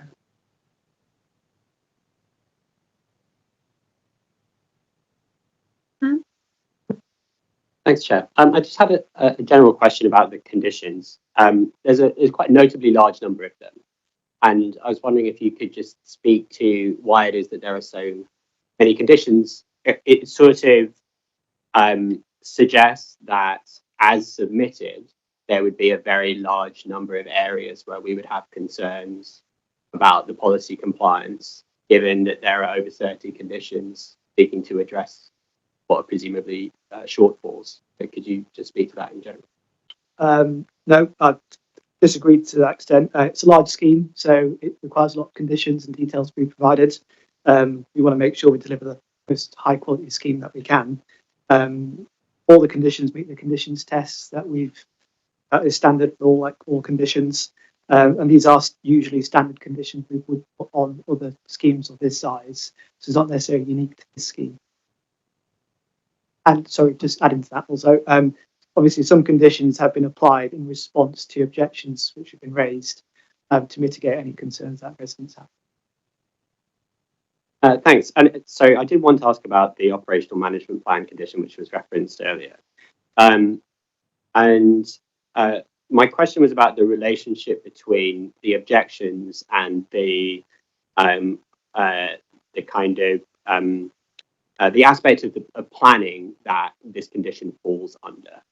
So in the description of the condition, which talks about the amenity of neighbouring occupiers and the safety of residents and so on, could you maybe give a little bit more detail about how it is that, in sort of planning terms, the operational management plan would address the concerns that were raised by objectors?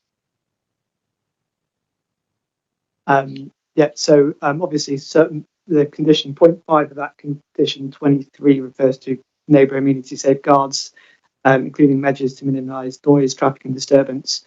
So that would be measures which the care home operator, maybe the applicant could also expand upon it, will do and have procedures in place to minimise those issues of noise or traffic or disturbance, how the care home would generally operate, any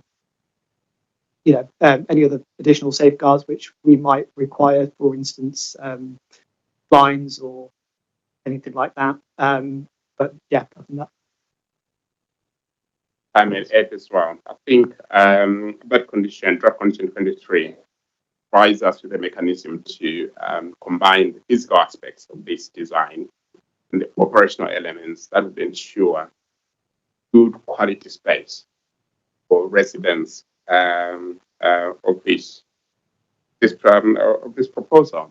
So that would include the storage of equipment and other aspects that you might wish to control to ensure that we are providing the best possible quality of accommodation for residents.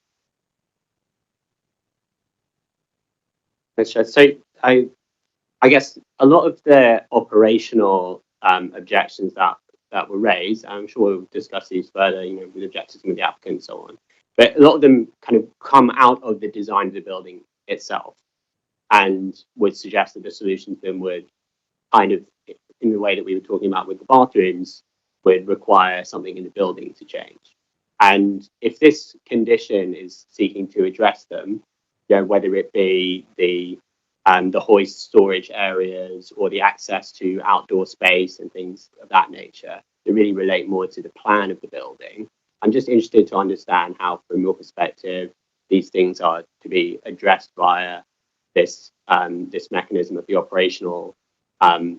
And I suppose that although it's a condition that would kind of adds a safeguard in the sense that there is now an additional sign-off step relating to the plan being signed off upon, I don't know, can you maybe give more sense of why that would give comfort to the objectors, knowing that that sign-off is not necessarily, is sort of out of their hands, as it were, or rather that the oversight will just be, under a planning framework rather than under the question of, something more adult social care specific, I suppose.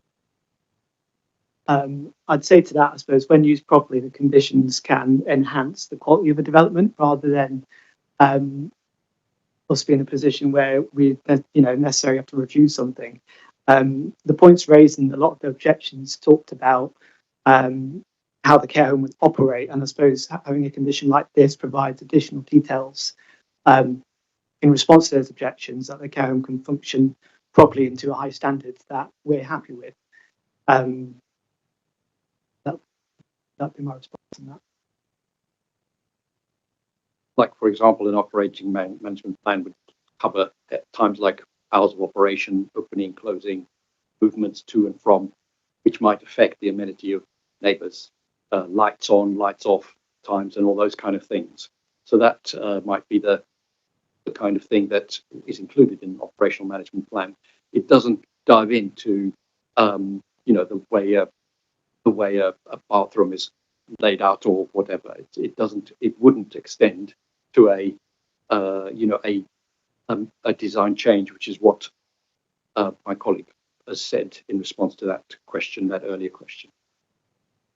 Thanks. And I suppose, well, this isn't really a question, but I guess it just clarifies that what you're speaking to is sort of my concern, I suppose, that the nature of the objections that were raised are not really necessarily addressed by the condition.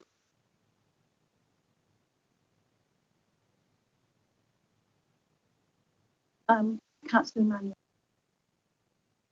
In the addendum, it says about use of technology.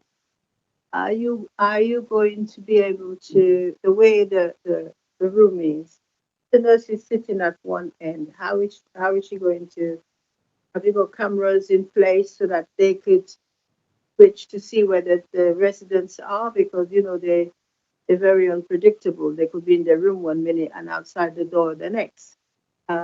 So how are they going to monitor that with the use of the technology that which you specified? Thank you. Which paragraph? Paragraph It's on 10. page 4 and it's 10 going down, where it lists the use of environmental facilities. Thank you. Thank you. Yes, that was in our adult social care response, and it talked about obviously a Care Vision app to record medical information, support nutrition and weight monitoring. Catherine. I think we could probably ask the provider to clarify that a bit more, but that's based off us viewing alternative mission care care homes throughout London, and that was what we found, that they use technology quite efficiently. Obviously, this will be sort of 3 years' time in the planning, so there may be even more new technology that may come up. Can I experience to date? So, obviously, Councillor Emmanuel could seek further clarification on the specific use of technology. But what has been your observation, you and your colleagues' observations, looking at alternative sites. And then I think I'll incorporate my question to you. I have read your report following the visit to the Green Hill. So going back to my point that I was making to Zabe earlier on, it's my understanding that this proposal has been marketed and proposed as a dementia specialist centre. So I'm sort of keen to know why you didn't go and visit a specialist dementia care home as opposed to a general care home, which the Green Hill is, and more probably significantly, aim to visit an excellent rated home rather than a good home, so that we would have some sort of comparative data and have an understanding of what excellence looks like, given there are no specific policies to guide us in terms of standards of homes, in terms of the build out, because surely that is our ultimate objective. And so therefore we would be able to then have a look at this proposal and say, oh yeah, well this actually replicates or this reflects what an excellent rated home is. But we've really got enough. You went to visit a good rated home, which was a mission establishment, but it was not a dementia specialist, because I read the Care Home Quality Commission report, and it wasn't deemed a specialist dementia centre. So could you just tell us a bit about your decision to go and look at a good home rather than an excellent home, if that is our aspiration to produce specialist centres, especially given if it's going to be dementia, and they have very specific needs. That cohort of individuals have very specific, because it makes it very, certainly from my perspective, it makes it very difficult. We may have to seek clarification from the applicant, but my understanding is that this is first and foremost a nursing home. So whilst it will accommodate residents with dementia, residents who require nursing care level support have multiple comorbidities, usually struggle with mobility, but also have other medical conditions. So dementia may be one of them, but it may be other conditions that they have as well. And the decision to go and see Green Hill was because it is a mission care home. So it was to understand their ethos. It was to understand how they provide nursing care within the space. That was the reason. But in terms of technology, when we went to Green Hill, they were using different applications, like their record-based system helps to monitor trends over time for the residents. So it would monitor residents' weight, look at their nutrition, and then based on that technology, they can adjust things like meals and supports for the residents to make sure they're getting the right nutrition to either maintain, increase or decrease their weight, depending on what that's just as an example, but that was the sort of technology they were using. So has the council ever visited an excellent rated centre, so to inform your consultation with prospective applicants and developers for such a site? I think, do you mean CQC rated outstanding? Yeah, outstanding, yeah, excellent rated. Not within the last year, no. Ever? But wouldn't that be something to consider then? Wouldn't that be something aspirational? Because surely, actually, we're aspiring to produce excellence within the borough, so and share good practice and inform that practice in terms of our negotiations with developers coming forward. I just find it really quite perplexing that you should choose to go to a good rated, and I understand the rationale, because it's a mission, but judge that against an excellence centre so that we would have some sort of comparative data. Sure, if you don't mind me saying something. So, as you rightly pointed out, there is no policy in Southwark about comparing proposal like that with excellent proposal. As far as I'm aware, there is no legal requirement for that. So one needs to be very careful when saying that wants to be inspirational with what the council would propose to see. That's absolutely fine in terms of like inspirational level, but I think what we had from assistant director of adult social care, comparing that with a good care home is, in my view, absolutely fine, and it's a good level playing field, because otherwise it wouldn't be actually material consideration for you to request comparing this scheme with excellent care home. So how do we make a judgment on sharing good practice? Anyway, okay. Perhaps I'll ask that question first. Yeah. My one comment back would be that an outstanding CQC rated care home is not just about the building. So it would be looking at the carers, the ethos and everything else. In this situation, Mission Care, Mission Care are the providers. So we really wanted to get an understanding of how they operate and how they support their residents. Point being that if you then would compare that to an excellent rated, including the building and the ethos and the general management and care of the clientele, then you would have relative data and be able to, share that with us. Thank you. Any further questions from colleagues to the officers? Do we invite the objectors? Are there any objectors that would like to come forward? Thank you. So, if you could each, you could each introduce yourselves, state what your role is, and then between you, you'll have up to 3 minutes to present, and I'll give you 30 seconds. Thank you. Yeah. Hi, my name's Penny. I've worked in care homes. I don't anymore, but I have worked in care homes for 12 years. I worked for over 10 years in this particular care home. And what was your role in? I was the activities coordinator. Thank you. Mary Jane Rooney, two parents with Alzheimer's. I live in Camberwell. I've worked as Professor of Architecture in the Middle East, and I've also been Director of Architecture for 20 years at Southwark University.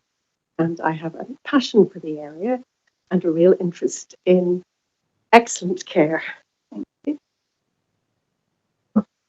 Hi, I'm Richard Donald, Chair of GLARA. Chair of GLARA.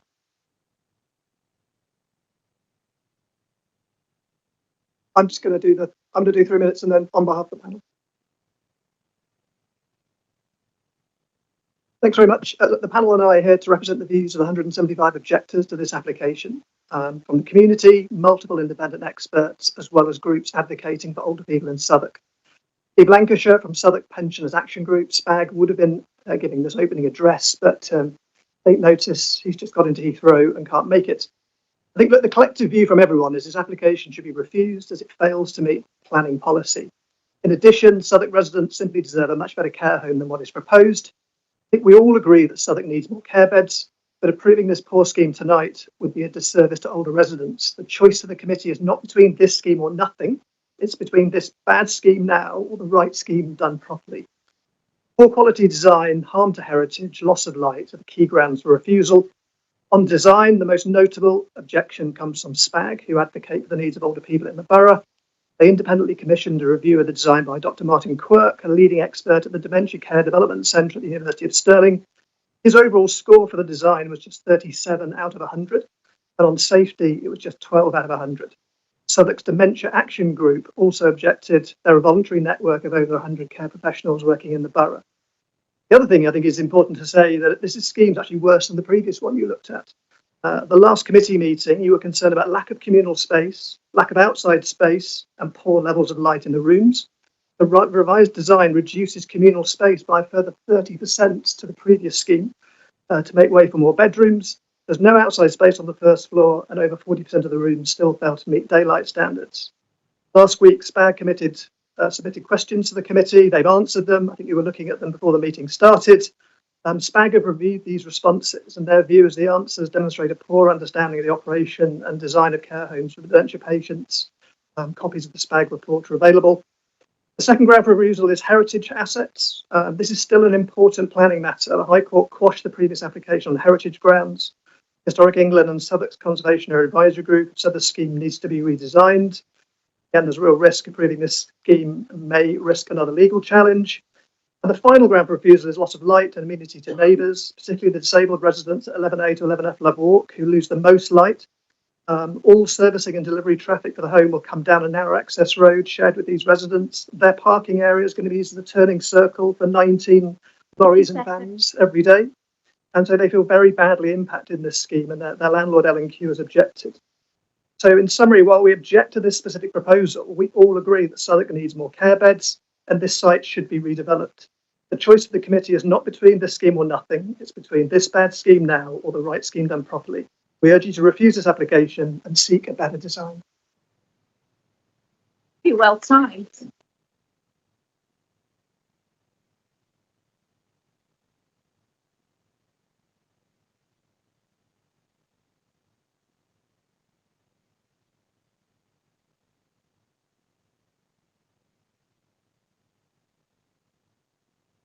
In that order. Thanks for that presentation. We had discussed a little bit earlier these diagrams that have been provided in the responses to questions. I just wanted to get a comment from yourselves about them. I would agree with Councillor Livingston that it is a little bit hard to basically make a judgment based on the drawings of what exactly, whether it's good or bad, or what exactly is going on, or whether the image of the wheelchair user by the open door kind of illustrates the point of whether it is awkward or not to have to turn when you go in. So could you just give us your thoughts on these diagrams, whether they, give you any comfort at all? I think they're too small. I think when you need somebody who's double-handled, I don't see you can get two people, somebody in a wheelchair, to move in that space. I think these figures are tiny, possibly smaller than they should be. There is stuff in there. It's not quite 4 meters squared, is it? Because there's a cut-off. So if it's 2 meters by 2, it's not quite 4 meters squared. I don't see how a hoist and two people helping either side. I don't see how that works. Is my opinion on that. Supplementary. Yeah, I suppose do you your experience of my understanding is that the bathroom's larger in the home as it is now. I wonder if you can Yes, the bathrooms are much larger in the home as it is now. The bedrooms all the spaces are larger. It's almost a better care home now than what is proposed in my view. Is there any chance we there, which does show the layout of all of the spaces on the ground floor. That one? That one, yes. If I can comment. Yes. Okay. Like to say is that Mission Care has insisted on getting one less bedroom into the proposal, and yet if you think about it, you've taken off, half a floor. What's happened to the plan is that the social spaces have become incredibly small, almost impossible to use. If you imagine going into that atrium that's meant to double up as a little tea room, and then you try to think about 62 people having their Christmas dinner, having some celebration, this is not going to offer any of those social opportunities. So maybe the bedrooms are larger because they're going to be in their bedrooms, which I think is a really sad indictment of our our care for the elderly. And I'd like to ask that question. Do you think we're setting a high enough standard here for the care of elderly people who have made a significant contribution to this borough? I think that's a really good question to ask. And also, do we think we are protecting this beautiful area, which is green and lovely? Lots of people from King's Hospital walk through those streets. Lots of people gain 2 or 3 minutes relief from a very dense urban environment. I'm talking about the context around it.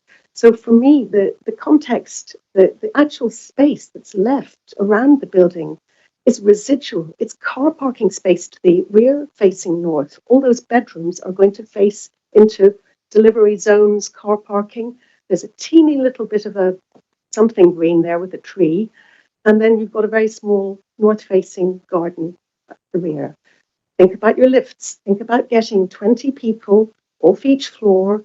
I see that with my mum's care home. You know, how do you manhandle them down? How do you get them to have a life beyond their bedroom? And honestly, you know, Alzheimer's, people really need to know where they are. And I think this building is a kind of old-fashioned model. It's not the best. It doesn't represent best practice in anything. And Mission Home, just to make one point, and then I'll stop going on. I have an inspection report here for Mission Home. Homefield Mission Home had an Alzheimer care section. They have pulled their Care Quality Commission report out of the public realm because it didn't satisfy them. And I have the care home report here, which I'd like to give to somebody responsible, chair, because it actually outlines. I could read it to you. If you want me to read it. I've got my glasses on. Okay, it'll take a little bit of time, but I think it's worth reading. Is the service safe? Requires improvement. Is the service safe? Requires improvement. Is the service caring? Good. Is the service responsible? Is the service well led? Requires improvement. Okay, this is quite a long time. Homefield provides nursing and personal care support to older people, some of whom were living with dementia. At the time of the inspection, there were 41 people using this service. People's experience of using this service and what we found. People were not protected always from risk associated with their care and support. Risks were not always comprehensively assessed and documented within care plans and records. The service did not always work within the principles of the Mental Capacity Act. Systems and processes in place for managing and administering medicines were not always safe. We've made a recommendation to the provider referring to best practice for medicine management. Care plans did not always identify or reflect details of individual preferences or correct information about people's needs, wishes, and the support they needed to make decisions. Systems and processes in place for monitoring quality and care of the service were not effective in identifying the issues and concerns we found at this inspection. Actions were taken during and after the inspection to address these concerns. On the plus side, people told us they felt safe, staff were kind, they knew what action to take if they had concerns, accidents and incidents were managed and acted on, safe recruitment practices were in space, and people were protected from the risk of infection. People told us that staff were caring and kind and they respected their dignity and independence. Care records were reflective in the individual's needs and preferences. People were aware of the complaints and procedures and knew how to raise a complaint. The provider worked in partnership with health and social care professionals to ensure people's needs were fully met. Thank you. What's the date of that report? It was published in, let me see, the inspection was in 2023. The date of publication, March 2024, and on their website, it is not shown, it's withdrawn. And where's the location of that? Lime Close, Bromley. Anyone want it? No, I can't give it to you. Thanks, Chair. Sorry that others come in. I just wanted to quickly ask about the outside space which you had referenced as well a second ago, and we discussed briefly. So in the applicant's response to the question on this in this bag queries, says that every resident will be able to make use of every outdoor space as they will be supervised and taken there by staff. So I wanted to get your comment on that, and whether you think it sort of counts as true access to outdoor space if it requires staff supervision to have that access. Yeah. Okay. No. I'd just say that's not true. If I can look at that. Yeah. I would say that's not true, because if you look at this, what they describe as the courtyard terrace, that's not a terrace, that's a walkway. You know, you can barely get a wheelchair down it. It's not an actual outside space. And it's outside people's bedrooms that all open onto there. So nobody else is going to sit there. Ditto, the same, this terrace here, which has got a massive wall in front of it. So it's only a couple of feet deep. And people who live over here are not going to be taken all the way around the building, then out to here and round to outside people's bedrooms, is it? Not going to happen. First of all, terrace, outside people's bedrooms, directly outside people's bedrooms, very, very narrow. Nobody's going to be taken out there to sit. So that leaves two outside spaces, which is this garden here. That garden exists now. It was never used, because when I tried to use it, I found it's just the mechanics of getting people out there to the far end of a building, especially if they're upstairs. You've got to get them out of their room, you've got to get them dressed properly, you've got to get them down in a lift, you've got to get them all the way through a corridor, through a lounge, all the way out there. And then you need another person out there to stay with them before you can go and get the next person. So the mechanics of having it in that location doesn't really work for me. You need so many staff there to enable people to use that space. And that's why in the previous care home, we never used that garden there. We used the garden here, which has now been built over. Because that was an area in the centre that everybody could access. And crucially, staff can keep an eye on people because it's so central to the building. That was the natural congregation place. It's light, it's sunny. This is a north-facing garden, and to the west elevation, there are massive trees. It will never see any sun. That's the reality of that space. Front garden along the road is bang on the road. There's no pavement there, right on the road. We never used it because it's right on the road and big lorries travel down there. So that space is not going to be used. So actually, access to outside spaces, almost none. I think the people who live on the ground floor, these 6 bedrooms here, who would go through their lounge, would be the only people who effectively would use any outside. Is my opinion. Thank you. Yeah, I wanted to return to issues about heritage. You mentioned it sounds as if issues that you felt were serious enough to prevent us giving approval for this in terms of heritage, which does appear to be very different to the advice that we've received from officers. So just to hear a little bit more on that point. I think there's 2 things really. I think if you take the view again, I think what I would say is, just to correct the record, what happened was in the last application, council did not notify Historic England about this development, and so the committee made a decision without Historic England having any opportunity to submit an inquiry.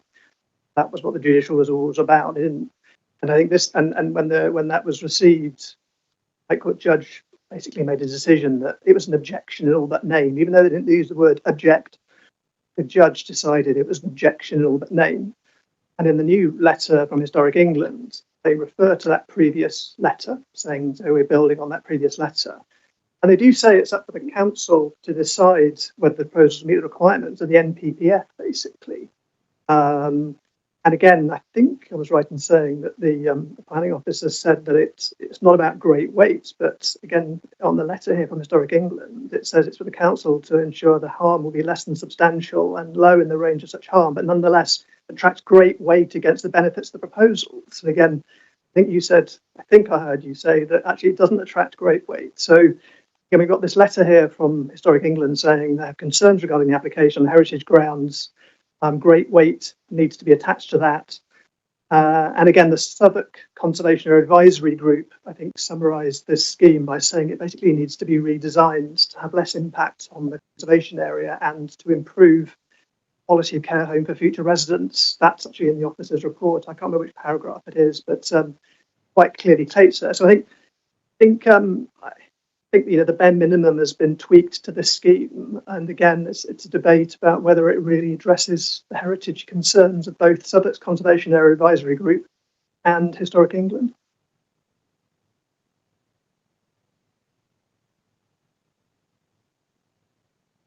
Chair, and thank you. I was just keen to kind of get your thoughts in relation to the point about outside space, but about the number of assisted bathrooms, and there's a concern around the number of them, and I would just be keen to kind of get experience like these are used, and is it something you would travel to?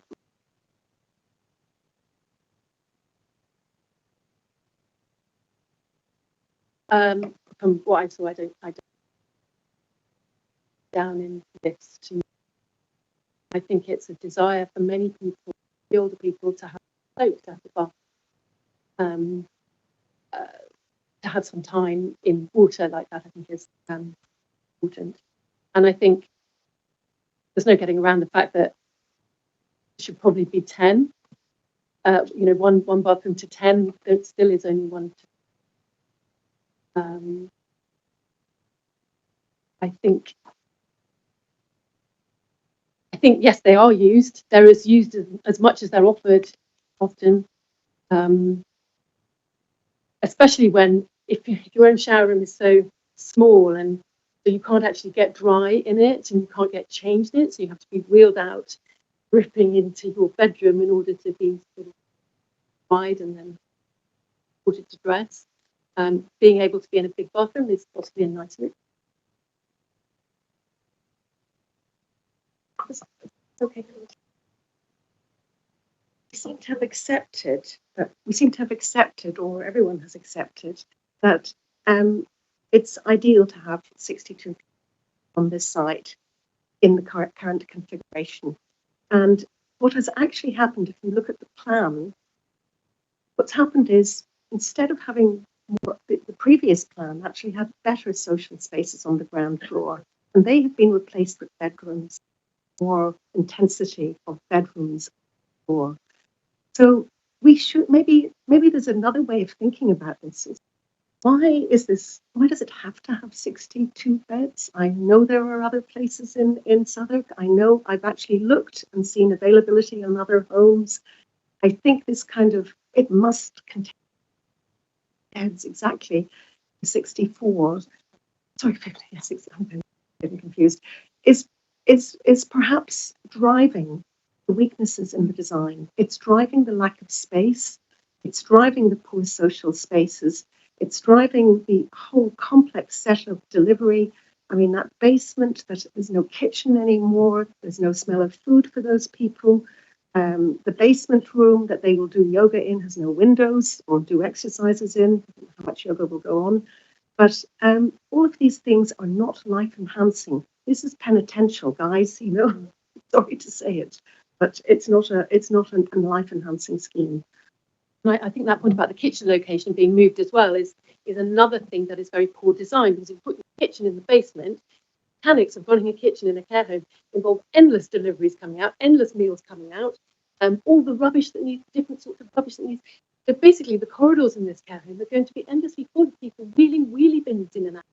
So to get rid of rubbish, up and down in lifts, the trolleys taking hot food around will take a long time to get to the places they should be getting to.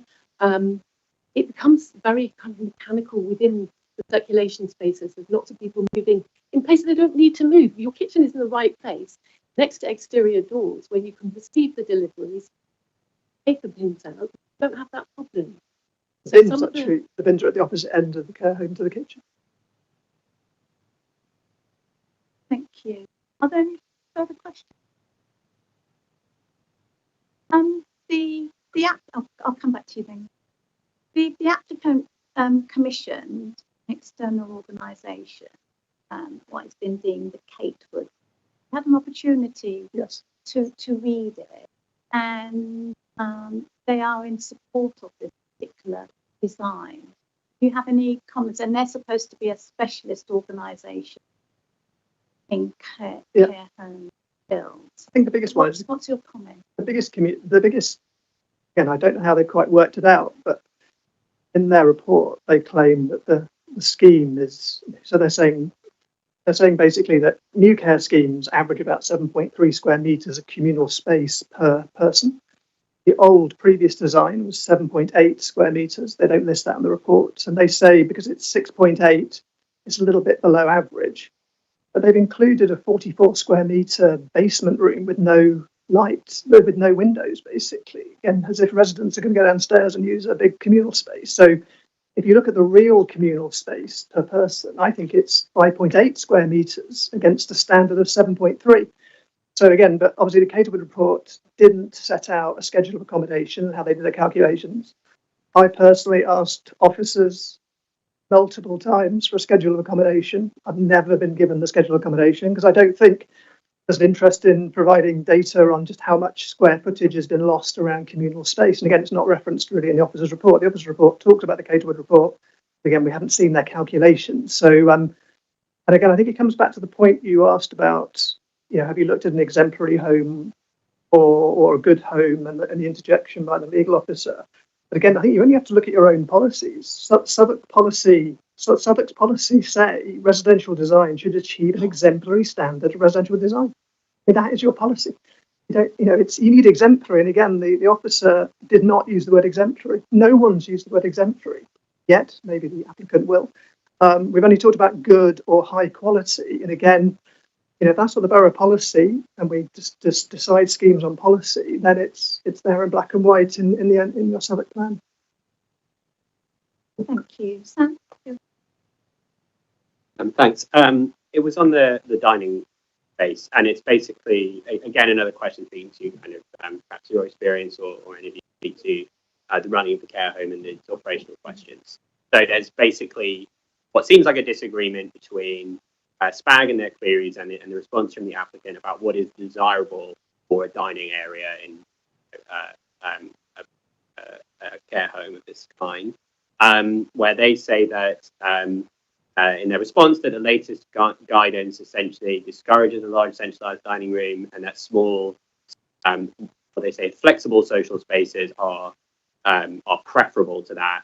So I guess the implication is that even if you had all the space that you wanted to, that you would still have something that looks like this with these smaller spaces rather than one larger one.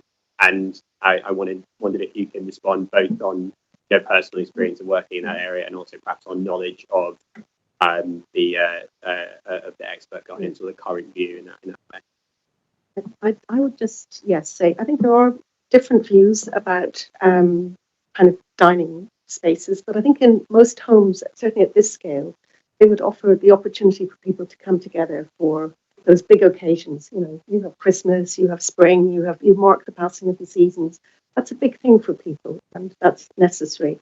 You might also need quite a lot more smaller spaces on each of the floors, where people might cluster in smaller groups, normally 10, 15 people, and their neighbours. They have a little shared area. They might watch TV together. If one is feeling a bit tired, they might have a breakfast tray there. But I think that there just isn't anything here that stimulates people. It's like condemning them to a penitential life without being able to go outside. And the reason I say this is, have you seen any drawings that show furniture? Any drawings that show pathways in the building? Where are people expected to move? A good Alzheimer's home will work out pathways that will take you outside to gardens, around a sensory garden, down the road in your wheelchair. None of that has been done here. This is not good enough. I'd probably add as well, I think I can understand that people may want to be in slightly smaller groups, but I think to have a flexible space where you have this sort of thing where it can be screened off if possible, so that you can have different dining or sitting spaces, but then on that big occasion you can, which is what it has at the moment. It also has a big activity space up there, so a lovely light big room, the fantastic other space where people can go and listen to music, but they're not just sort of confronted by the TV. So it's got better spaces. Existing room, as it may be, but not. I think to have that potential, I would agree, is an ideal. Really. Certainly, all of these spaces are pretty small, and when the furniture's been put in, there are chairs and tables in front of doors, and that it's not really giving a proper idea about how cramped it is actually people dining in those funny shapes as well. Sort of L-shaped rooms and things that's slightly odd. It's just brilliant design. Thank you. Are there any? No. Thank you very. Go on. Sorry, Chair, it's not actually a question, it's just a request. I'm mindful we have a way to go. May I request a 2-minute break? Okay, thank you. Okay, thank you very much for listening to us. So, time is it now? I'll just 9:30. So with 5-minute comfort break, very quickly. 5 minutes. Thank you.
can I invite the applicant to come forward, please?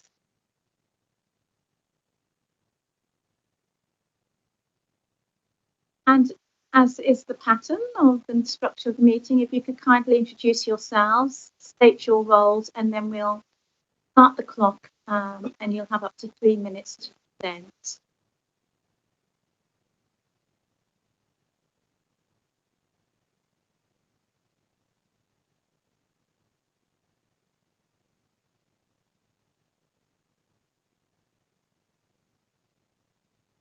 I'm David Evans, the Chief Executive of Mission Care. Sam Sainsbury, planning partner for Newmark, working with Mission Care. I'm Alan Super from Stephen George and Partners Architects. Justine Venables. Didn't catch that. Sorry, Justine. So Justine. Yes. Director at Carter. Oh, right. Director of Carterwood. Director at Carterwood. Director at Carterwood. Justine Welby. Justine Venables. Venables. That's all right. Sorry. None of us heard you then. I think I just made that up. Yeah. Thank you. Right, who's going to speak? How are you going to, for the entire time? Okay, we'll start the clock now. We've got up to 3 minutes. So. Members of the committee, thank you for the opportunity to speak in support of our application this evening. We are pleased to present this scheme, which will deliver much needed high quality nursing care in Southwark. And we do so as a care provider which has operated in this borough since 1904. We are a Christian charity that provides expert dementia and nursing care for 240 residents across 5 homes in South London, and Love Walk is our 6th location. Care has been provided at the Love Walk site for over 100 years, and Mission Care has been involved running the home there for nearly 40 years. And we remain committed to providing care at this location. The proposal is for a brand new 62-bed, high-quality care home for the benefit of communities in Southwark. And as we've already heard, Southwark faces urgent demand for the provision of nursing care, with 900 additional care beds needed in Southwark by 2029. And importantly, delivery of this home will enable Southwark residents with nursing needs to remain in the borough and close to family and friends. We are committed to delivering care on this site.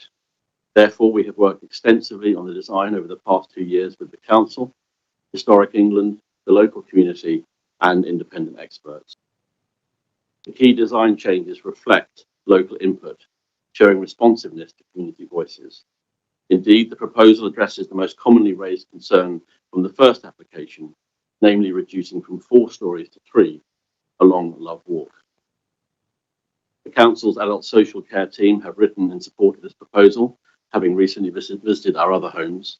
They have consistently supported the quality of care provided by us, emphasising our long-standing presence and proven track record in Southwark. A comprehensive independent review of the Love Walk design has also been undertaken. The project team, alongside numerous other experts within the sector, have carefully reviewed the design of the home. We have revised the application comprehensively. We've responded to consultation, and we further enhanced the quality of the accommodation throughout. We commend this application to you because of the clear public benefit it provides to the local community. We hope the committee will support the scheme. We'll be happy to answer any of your questions. Thank you. Thank you very much. Right, I'll just go down and like I saw you all had Councillor Emmanuel, followed by Councillor Foster, Johnson, anyone else? Councillor Livingston, Councillor Parker, in that order. Thank you. Okay. My question I've asked before, but I might get clarity from you. The way it's designed, there's no way if I turn the corner or if I go around the left or the right, you'll be able to see me if you're near to that. Have you got any technology that would enable the caregivers to see where the patients are? So the first thing to say is that obviously human beings are the best technology, and we will have staff on duty to be assisting most of the residents if they're mobile. Not all residents will be, but those who are would normally be with carer or a member of staff. That's the first thing to say. That's a really important point to make in terms of line of sight and visibility. Safe, element of any care home. But in terms of technology, yes, there are a number of developments, some of which we've adopted, not all of which yet. In terms of alerting members of staff if somebody out of their room or moving within their room. And there are all sorts of developments recently in terms of being able to know if anyone is moving, for example, during the night, if there's mobility within a room or out in a corridor. We don't necessarily adopt all of those at the moment. And the reason for that is because we believe the human beings and their staff being on duty, visible.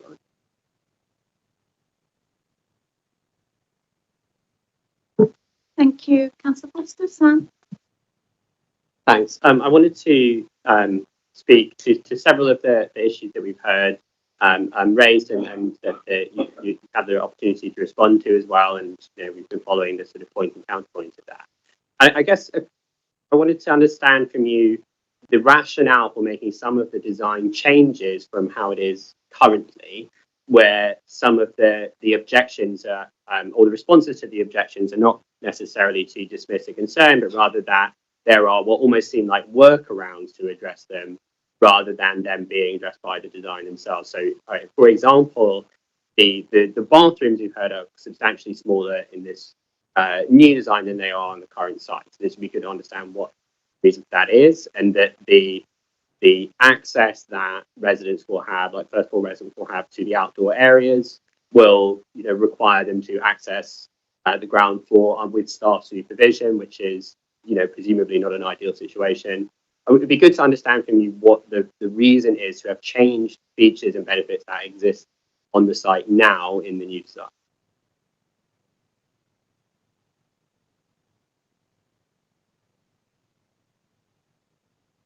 Yes, perhaps I can just clarify really some of the comments that have been made about the size of bedrooms and size of bathrooms. So the size of bedrooms is greater than the standard size of current care home bedrooms.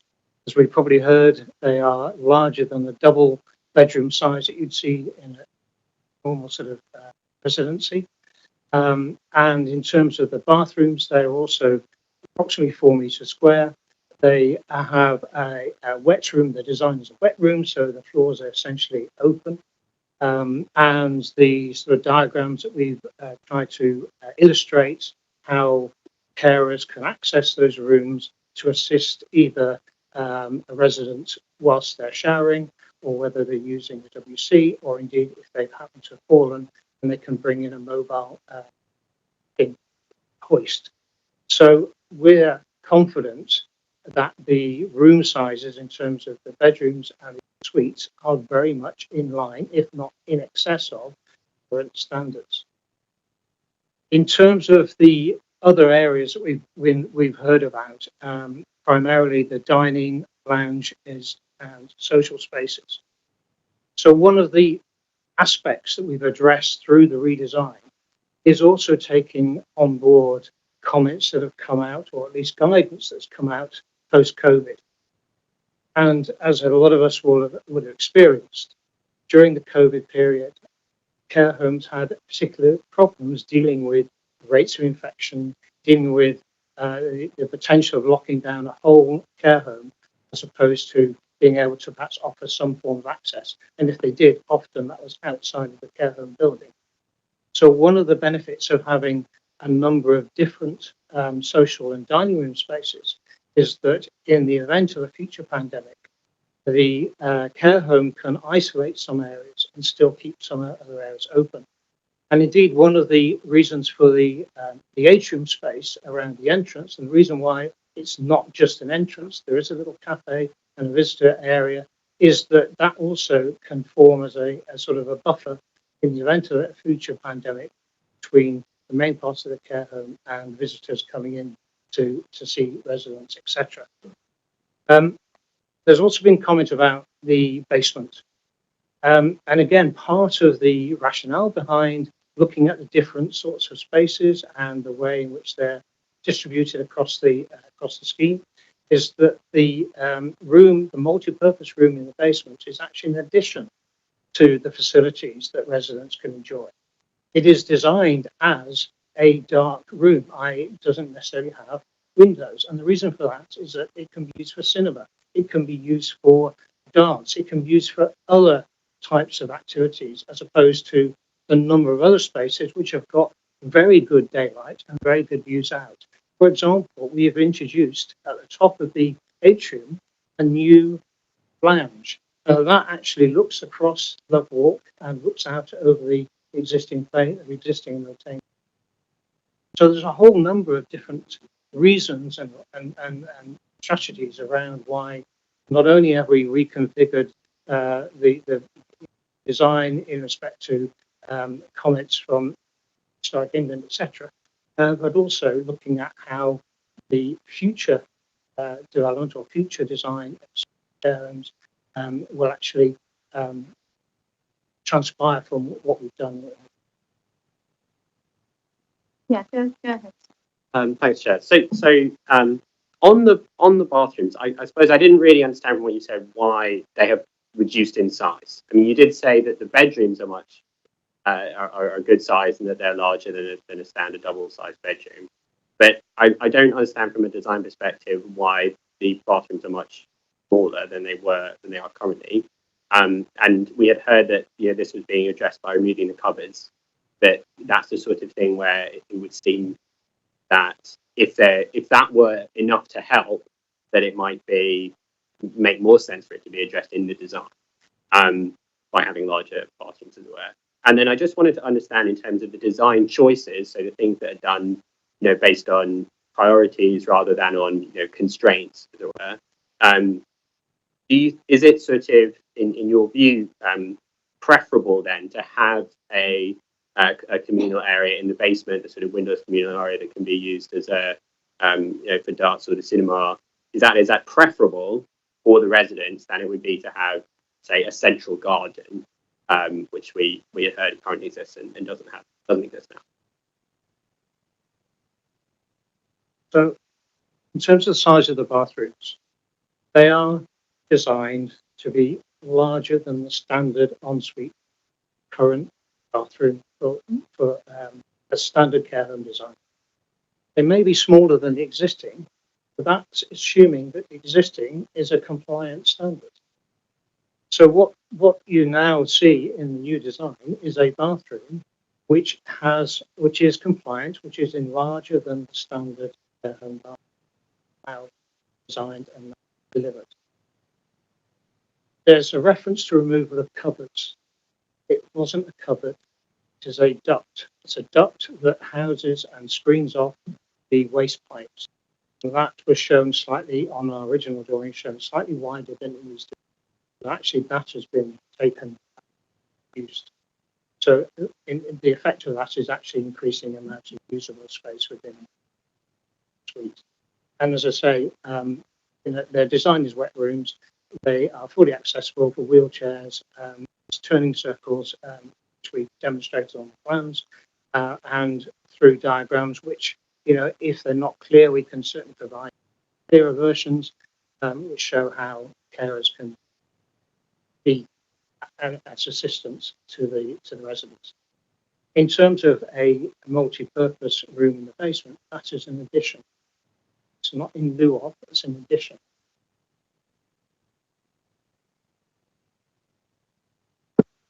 Any further questions, Sam, at this stage? Yeah, we can Nick? Thank you, Chair. Thank you for your presentation. You raise interesting points about COVID proofing any care home.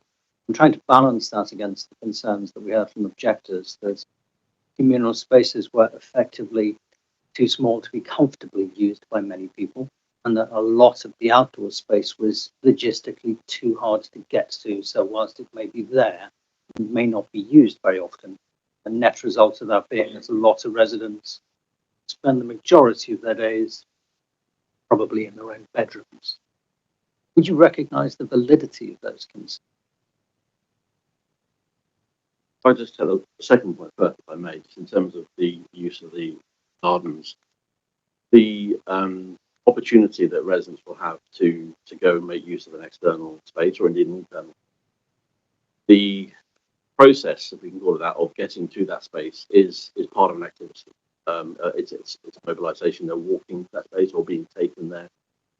That is not an overbearing or unpleasant task. It's part of their day, and it's an important part of a carer engaging in relationship with that individual, providing person-centred care, taking them to the part of the building or outside of the building where they want to go, or where the carer might like to go, or if they've got a guest as a relative or so on and so forth. So the process of going from someone's bedroom to an external or further part of the building is part of an activity for that resident. It's not a burdensome or unpleasant experience. Perfectly normal part of the day for someone who's living in a nursing home with a variety of places they can go to. And that would be seen ostensibly, overwhelmingly, as that they're going to go to somewhere else in the building. And in terms of the living spaces, colleagues can add to this if they would like to. We have gauged not just the size of the bedrooms and the bathrooms, but also the communal areas against best practice today, rather than in 1950. The home that we are replacing is no longer fit for purpose. CQC told us that. I think comparing bathrooms that we're looking to build now with what exists at the moment is a fourth analysis. It has to be modern day best practice. We believe that the multi-purpose spaces are very good. They're very good sizes. And a point was made earlier, which was very helpful, I think, about that people want to go and eat together. Some people do, some people don't. And these spaces provide that. So we will have rooms that can be known unofficially as the dining area and people eat together. There are also a lot of people who don't want to do. They may be in the lounge in the morning. They may want to stay in that lounge, their lunch there. They may not eat very much. They don't want to go and have lunch. So what we are seeking to provide is an adaptable home that provides genuine purpose. We have to think about different people wanting. Absolutely, there will be people who will see lunch as an occasion. They want to go and eat with their friends in that. That's what we will provide that. But there will equally be, if not more people, won't want to be. They'll want to stay in the lounge or in the garden or somewhere. And the very last thing this home would be a home of blood confinement. It is a sad reality of nursing homes that some people do spend their days in for their frailty and their ill health. But this home clearly, palpably provides a whole range of areas and opportunities to go to other parts of the home. I can't emphasize that enough. The activity, the process of a resident leaving their room and going to another part of the home at any time of the day is an overwhelming positive for them and, of course, for other residents. May I ask a short follow-up question? Just to delve a little bit deeper into practicalities of getting residents outside. The point has been raised that depending on which bedroom you're in, it'd be extremely easy to do that or really quite time consuming. And the potential as a result of that, some residents will just spend more time outside because the staff will run out of time, there won't be enough resources, they'll need multiple members of staff to get people out. What reassurance can you give the committee? Every resident will have equal access to the outside regardless of where they are within the building.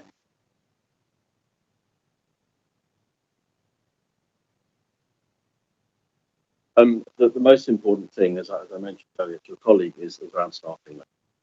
So CQC don't advise on staffing levels, but they responded to us by saying we have generous staff. Oh, sorry. So we have generous staffing levels, and the biggest assurance I can give to anybody here about the quality of care in this home will be having sufficient number of good quality staff on duty. And so people being left on their own in the garden or not being able to go to the garden, that's just not going to be part of the practice that we provide, and that's not what we do in our other homes. We have those spaces which we invested in, we spent money on, then we will use them. May I also respond to your earlier question as well? Can you hear me okay? I think the first important point to get across is that this is a spacious care home. working at Castlewood, we analyse all new care home applications across the country. And over the past 5 years, the average size of a care home, the gross internal area per resident, is 55 square metres for new build care homes. This one comes out at 67 square metres, so it is a very spacious care home. And also making the point on the bedroom sizes. The bedroom sizes are 20 square metres plus the ensuite wet room. The current minimum standard is for 12 square metre bedrooms with an ensuite being just a WC and a wash basin. This care home goes far beyond that, with the 20 square metre spacious bedrooms and the ensuite wet room with a level access wheel-in shower area. So it is far in excess of current standards, and also fits very nicely in terms of the quality of supply currently being developed within London as well.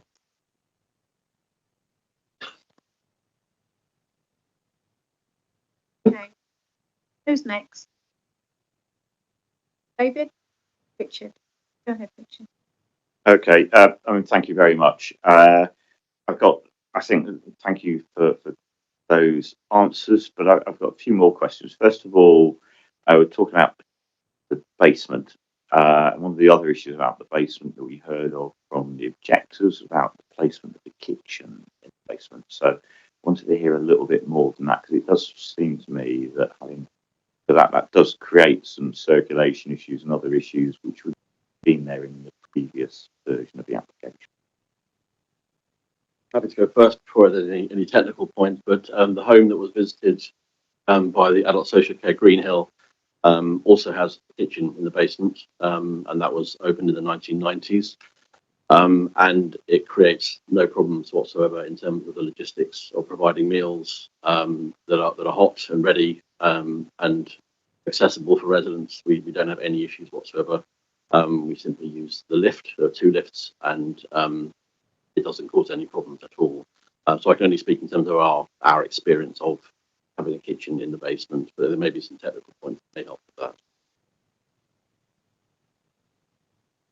Yes, if I just add, it's described as a basement, but in actual fact, on that part of the building, it's a semi-basement because the levels of the ground fall away from Love Walk along Kirkfield Place.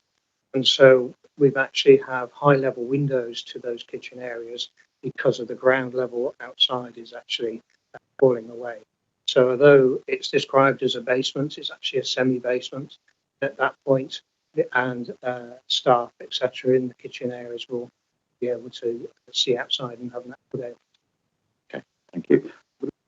Sorry, just to I've also visited a number of other homes around the UK which would market themselves as high-end homes, and they also have basements that are used for activity spaces, cinemas, so on and so forth. They have what are called dementia streets, so people go and walk along, and there are shops and all sorts like that. So they're used for activities, but the kitchen is also on. They're very new built. Thank you. That sort of helps me turn to the next issue, which is to come back to this issue about communal space. When you're talking about this sort of cinema space, whatever it is, in the basement, and then you said that there was levels of other communal space elsewhere throughout the building. To what extent has the space that was in the previous application for use above the ground floor and above been reduced in this application? I think in reality, it's not been reduced. What we've actually done is redistributed it. So we have, as mentioned, the basement multi-purpose room. Yeah, I was saying, given that you were saying that effectively the basement room, multi-purpose room, is kind of in addition to the other spaces. Yeah. So you've kind of said this isn't part of the overall space for community, effectively, or it's a bonus, effectively. Yeah. So you've kind of said we ought to be treating it, if you look at the rest of the space, that you're saying that that's sufficient anyway, of ground, first, second floor. So just to understand how that has changed though between the previous application and this application.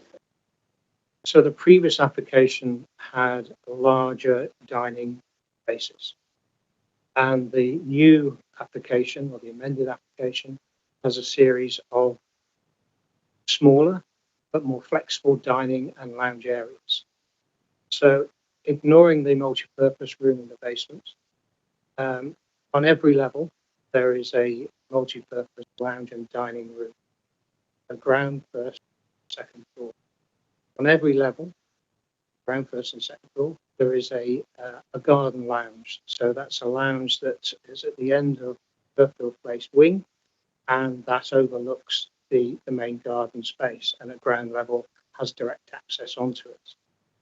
In addition to the main sort of dining rooms, which are sort of more or less located in the centre of the scheme, you have first floor a day space, which is a balcony area which overlooks the atrium of the double. As I mentioned before, second floor, there is also a new sky lounge or tree lounge, which in effect fills the top floor, or the top area of the atrium. So that's an additional space that was there previously, but forms part of the overall social day space vision. Thank you. And my final question is just to return to this issue about the en-suites. So we've heard from you that the en-suites are slightly above what the standard would be, as I understand it, or certainly compliant with the standard. But we've also heard that the en-suites are doing more than they might in other places, because it's not just a toilet and a basin, it's also a wet room space. So to me, that suggests that they need to be bigger. So I really wanted to hear about that, and I've got a supplemental depending on what you tell me about that a little bit more. So these spaces seem to be doing more than would be normally expected in the standard, which is what you've used as the comparator to say that these are compliant. Yeah, the en-suite wet rooms are comparable with other high quality schemes across the country in terms of their size. There isn't generally a specific size allocated to an en-suite. However, as I say, in the minimum standard would be for an en-suite with just a WC and a wash basin. These provide full en-suite wet rooms with a wheel-in shower, and are equivalent to other new purpose-built sized en-suite wet rooms. I mean, so for me, this is something that I mean, there's one or two other concerns I've got, but it feels like it is a bit of an issue. So what I wanted to ask was, if we were to condition further work of exploring this between planners, social services, and you, make sure we're getting the balance right in terms of that space for the en-suites and the remainder of the bedroom within the curtilage of the space of still within each of those units. Would that be something that you would be willing to accept?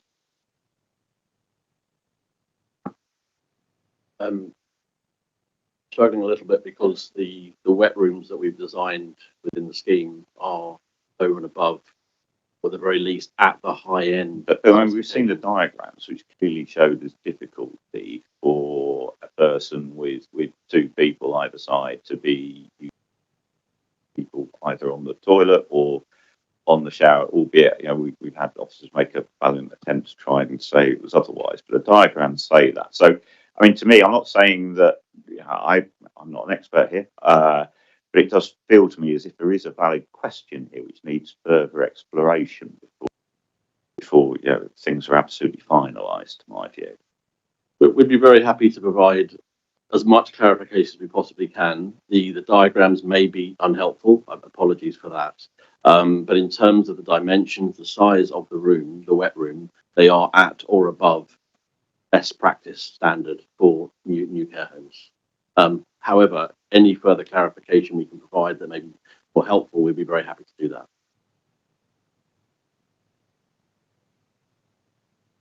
Just ask Dave to bring up an image. Meanwhile, David, do you...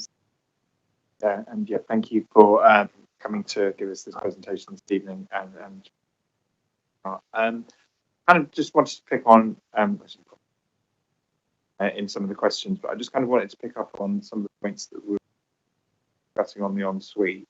In particular, I was quite keen to discuss the response on positioning of the toilets in the bathrooms, and I know it's been mentioned in some of the kind of questions about the access to both sides of the toilet as being towards best practice in terms of moving people onto a toilet in this care setting. Is that not something that could be? And I know it says that response here is just that there is sufficient space, but would it not be possible to kind of make sure that there is more space if there is a concern about? I think it looks like it's almost a bit subjective as to ask as to whether you think there is space, but from the diagrams as well, it doesn't really look like a person could stand up on either of the toilet with a person sat on the toilet.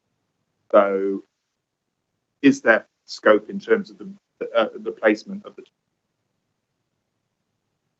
So a couple of things. Certainly, to answer your question correctly, we'd be very happy to look at where the toilet is situated in that room. Absolutely, very happy to do that.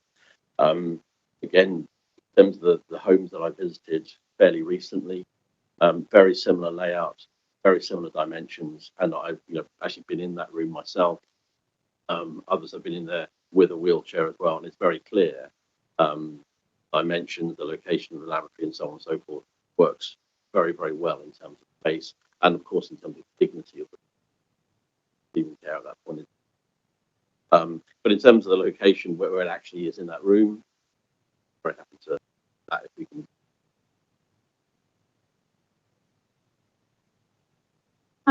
You would have heard my comments to Catherine, the director of Southwark Adult Social Care, in terms of, I think there would be a general view that we would, as a council, aspire to exemplary practice and best practice. And I refer to your comment as your aspirations and objectives to observe modern best practice. So therefore, within mission care, so is there a problem with inconsistency because in terms of reaching those goals and objectives? We heard from the objectors, they cited a particular centre, presumably not too far from the Green Hill, which is where council colleagues visited, with a less favourable report. Could you say it a little bit?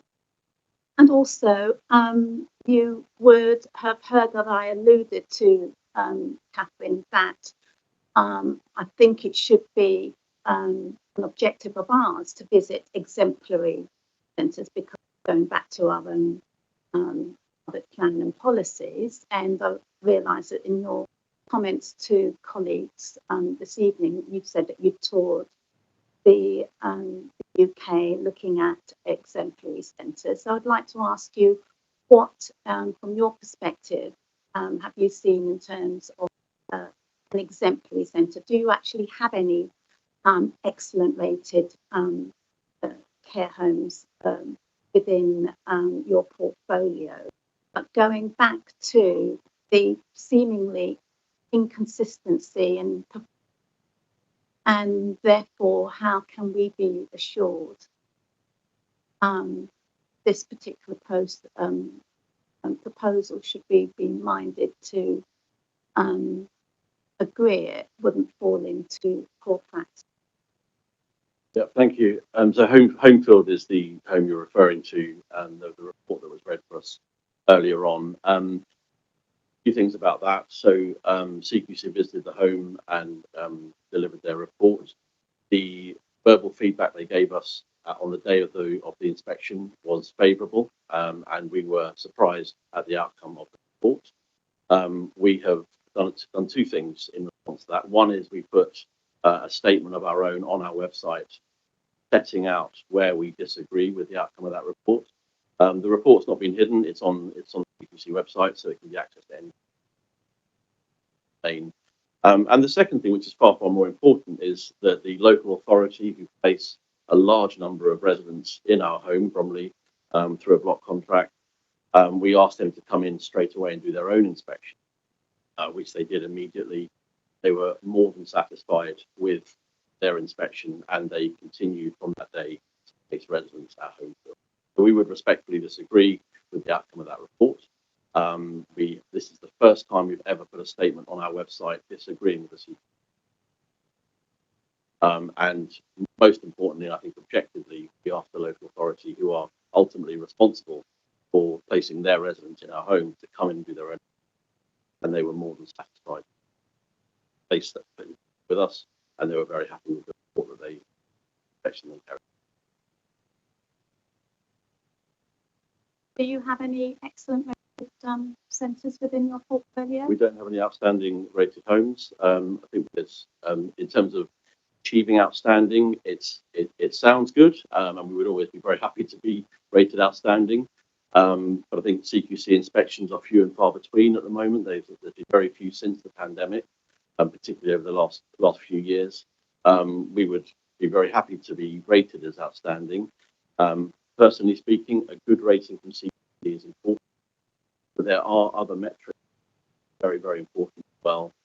There are other ways of assessing the suitability of a care home, not least of which the people who use so carehome.co.uk or Tumnr, a whole range of other metrics are available and trusted by the public now far more than they used to. The CQC ratings still matter, but they matter as part of an overall. And there are a number of other metrics that will be used objectively by people who use our services, by people who work in our services, and that's relatives, resident staff, but also healthcare experts who come in to deliver physio, GP appointments, that sort of thing. Podiatry, that sort of thing. And so all of those metrics come out very, very well in all of our homes, particularly local authority inspections. They are ultimately placing their residents in our homes. They're expecting. So, in terms of your observations around the country, what are considered to be, say a little bit more about the matrix of what considered your high cost? Yeah, I think in terms of the design, we've been talking about that this evening. So looking at different homes within the southeast and then further afield. Quite sincerely, the kind of things we've been talking about this evening in terms of size of bedrooms, size of wet rooms, the use of communal areas and so on and so forth. I would say, hopefully with some of our own creativity, we sort of replicate what the design looks like. And if I may just come back to the basement for a moment, I know we talk about it a lot, but we've called it a bonus. I would not call it a bonus. I would say it's an integral part of the home, because there are activities go on in that part of the home that can't go on elsewhere. That's not just a cinema or dance or use of a dementia high street, that kind of thing. There are also exercise classes, ball games and so on and so forth that can be safely undertaken in that space that maybe can't be elsewhere. And it's a place for people to go and do things they may not be able to do in other. But I've seen that myself in a variety of homes. So in terms of the design, to answer your question, that's what I would say exemplar homes look like. There's different places for people to go. Spaces are big. There's opportunity for people to spend time in different parts of the home, either with others, on their own, or with guests. In terms of the delivery of care itself, then obviously down to us as an operator, making sure that we are delivering person-centered care consistently. Personally, I wouldn't consider subterranean space for elderly people or dementia, a dementia cohort with specific needs, windowless, good space for dance. When light is so important. I understand the idea of a cinema, but beyond that, as a multi-purpose space, anyway, I would have issues about that. Do you want to? You mentioned outstanding care homes. I wanted to give you an idea of the proportion homes that are outstanding, it's no more than around 10%. And just to look at the area of Southwark and the 3 Mile Market catchment, I've checked our report that was completed in March, and in this area, there are none that are outstanding. There are 7 that are good, and there are 7 that require improvement, and none that are inadequate. Gives you an idea of the number of homes across the country do fall. And there's no reason to think that this proposed care home could not achieve outstanding, given the quality and spaciousness.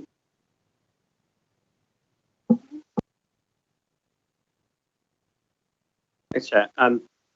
I had a question about, so it's a comeback on one of the answers you were giving earlier, where you spoke about the positive fact of an experience for residents that they're able to visit the building.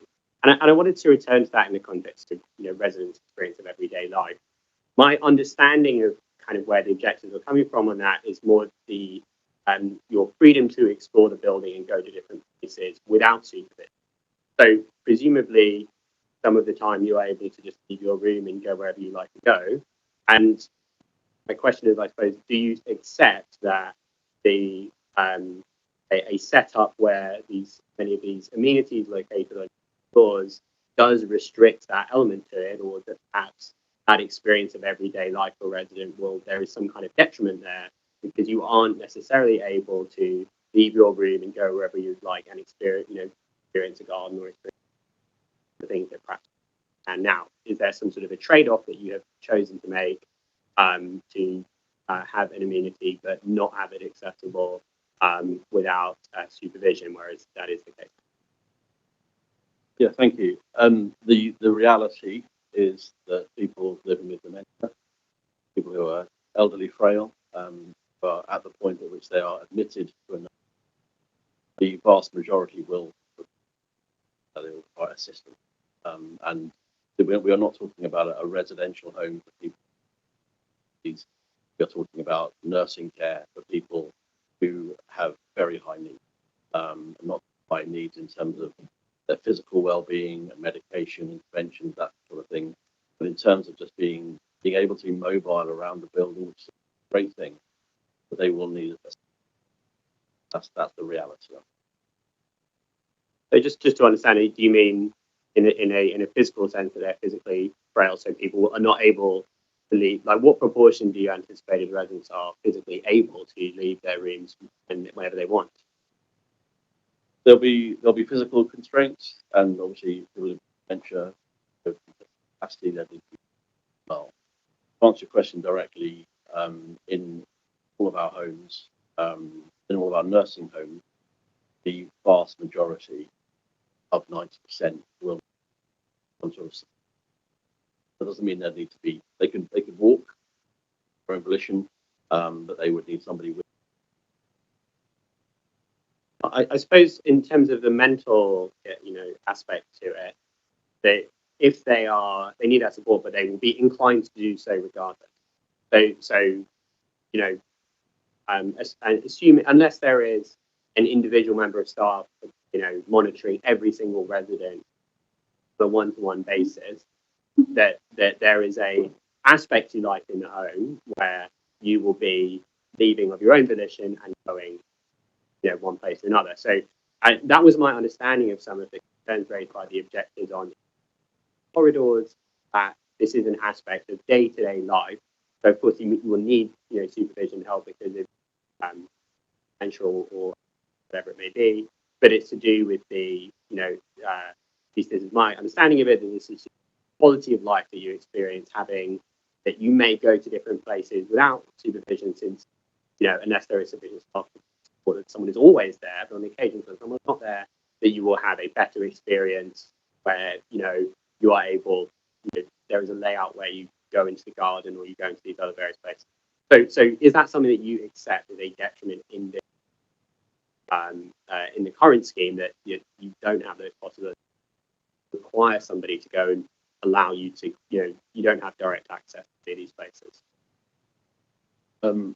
Respectfully, I wouldn't accept it as a detriment. I would accept it as a reality of life. And so at any one given time of day, there will be people in bed, there'll be people already at another part of the home, perhaps at lunch or whatever it may be, doing an activity. And there will be people who we know as mobile, and that's where technology can come in terms of sensory maps and so on and so forth. Also, we know if somebody is moving. But one of the biggest risks in any nursing home environment is the risk of falls. And so we would have to ensure that people are supported and helped in order to get to other parts of the home. When they're there, they will be part of a group. There'll be other carers there as well. But the staffing ratio, the staff that we would have on duty, ensure that people are supported when they want to visit another part of the home. But I don't think that reduces their experience of the home. I think it just means that we stay and work in the constraints of their current health needs. Go ahead. Sorry, Chair. I appreciate it. I just want to make sure that we're talking about exactly the same thing. So I appreciate the needs for safety that may restrict access to stairs, for example, and that type of thing. But I'm really speaking to, for example, the second of the queries from the Southwark Pensioners Action Group, where in the response you've quoted the design and access statement, which makes reference to these types of issues, and where it talks about needing to avoid dead ends in corridors, the seating areas, and it talks about the propensity to wander of residents, and the concerns around the institutional sense that you get from long corridor and so on. So that's really the aspect that I'm speaking to, not so much the safety issue, which I appreciate, but more the concern that's been raised by the objectors that the lack of such spaces in the design at the moment does create more of that institutional feel, since you have the corridors that end in blocked doorways, for example. So that's what I'm asking, whether you accept that is something which is not as desirable as a space where you are free to wander in a way where you can experience some of these different types of spaces simply because they're accessible where they are, not because you would be unsafe to go there, but because that issue itself has been removed by the design. Yeah, so I think just on the corridors, if I may, the phrase dead end corridors is a slightly pejorative term that's used in the comments. I don't agree with it. We have, in 18 years at Mission Care, we've never had a single issue in terms of not just safety, but also resident enjoyment of the home, of having a corridor that has a dead end. That is a normal part of care home design. It's not possible to have a circular route necessarily, and nor is it necessarily more desirable. So in terms of the corridors, we're more than satisfied with them, how they're designed. And no, I don't think there's anything remotely institutional about the design of the home. And I, if I may say, I would be sitting here now supporting. That's just my honest answer.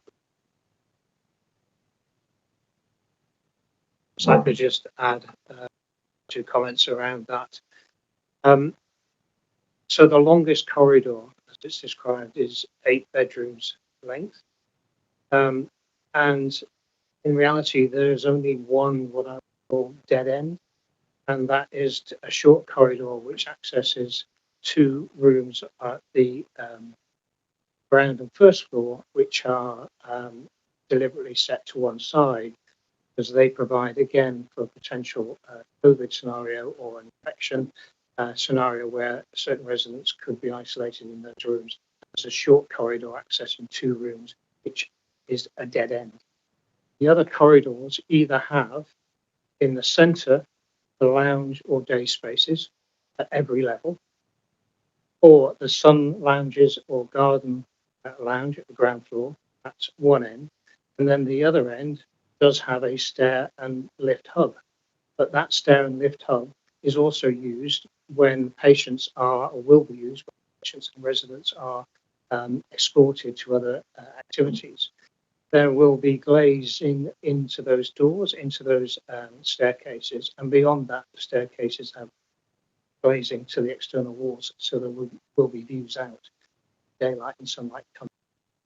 Corridors are 2.4 to 3.5 in width. They're designed to enable not only free access for wheelchair users or ambulance people with mobility issues, but also to encompass stopping spaces, meeting places for little gatherings of residents with some informal seating along those corridors. On the Kerfield Place wing, so at ground, first and second floor, the whole of that wing, one side is fully glazed effectively. So there will be very good views out and fantastic daylight. All of the different social and day spaces have different views. So I mentioned the sky lounges or the lounges that overlook the gardens. There's the lounge at the top of the atrium space, which overlooks the walk. The lounge at the first floor overlooks into the atrium, and then you've also got the cafe space at the bottom, at the ground floor as well, and that adjacent lounge also looks into the atrium space.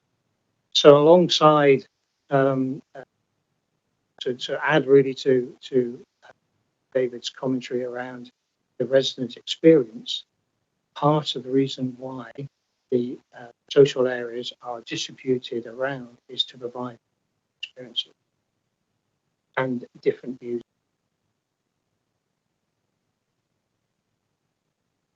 Just picking up your comment on residents' experience, it's almost a bit of building of two halves in terms of accessibility to light, etc. So how do you decide, how do you allocate rooms to potential clients? And how would you do that where, one end of the building, one side of the building, considerably deprived of light and the other side is has greater access? I suppose the point I was trying to make, one wing, because it has raised elevation to one, which is the circulation corridor side, that sense has a different feel to the other wing. But that doesn't mean that residents in the other wing are deprived of daylight. All the bedrooms have very large and generous windows. The daylighting study shows that all residents will benefit from high quality, high level of daylight and sunlight. On the Love Walk elevation, the sills are actually, there's a solid sill where the window stops is a little higher, because there's an aspect of privacy that we've taken into account in the design, whereas windows and glazing on the sides sort of down to the floor level, again to optimize daylight and out of the bedrooms. So I don't think there's a good quality of daylight, sunlight to every room. In other areas, there's a difference. Part of that experience that residents experience as they rent the home.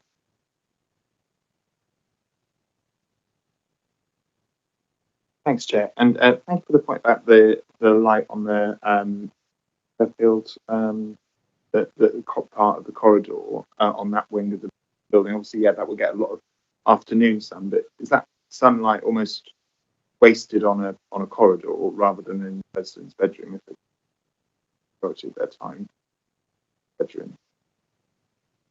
Just from a design perspective, obviously I can see the image here of like that corridor does look nicely lit in sunlight, but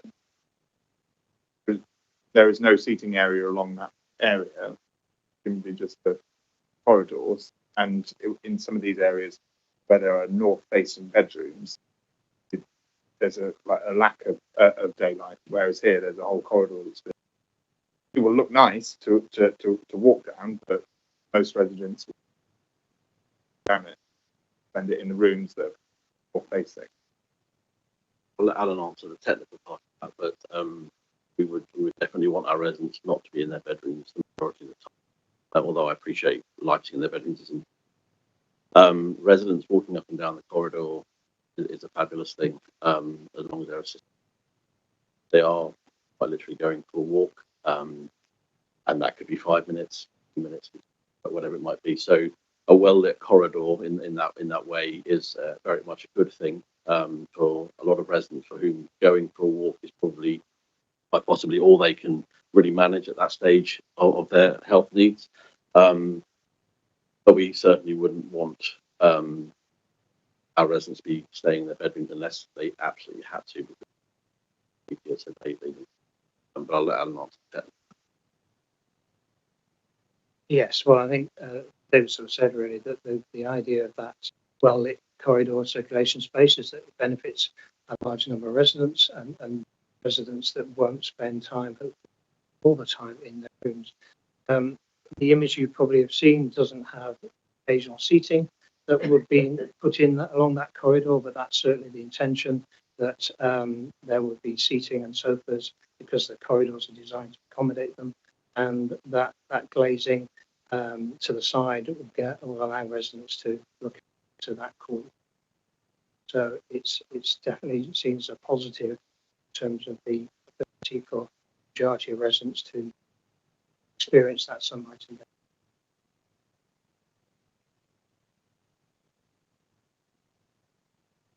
So, any further questions? No. Thank you very much. Let me return to your.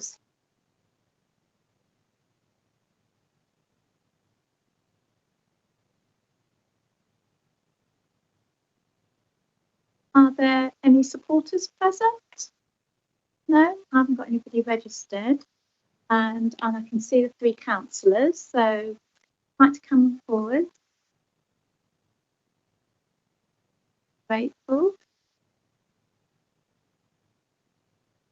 And for the purpose of this meeting, if you could kindly introduce yourselves, and then we'll start the call.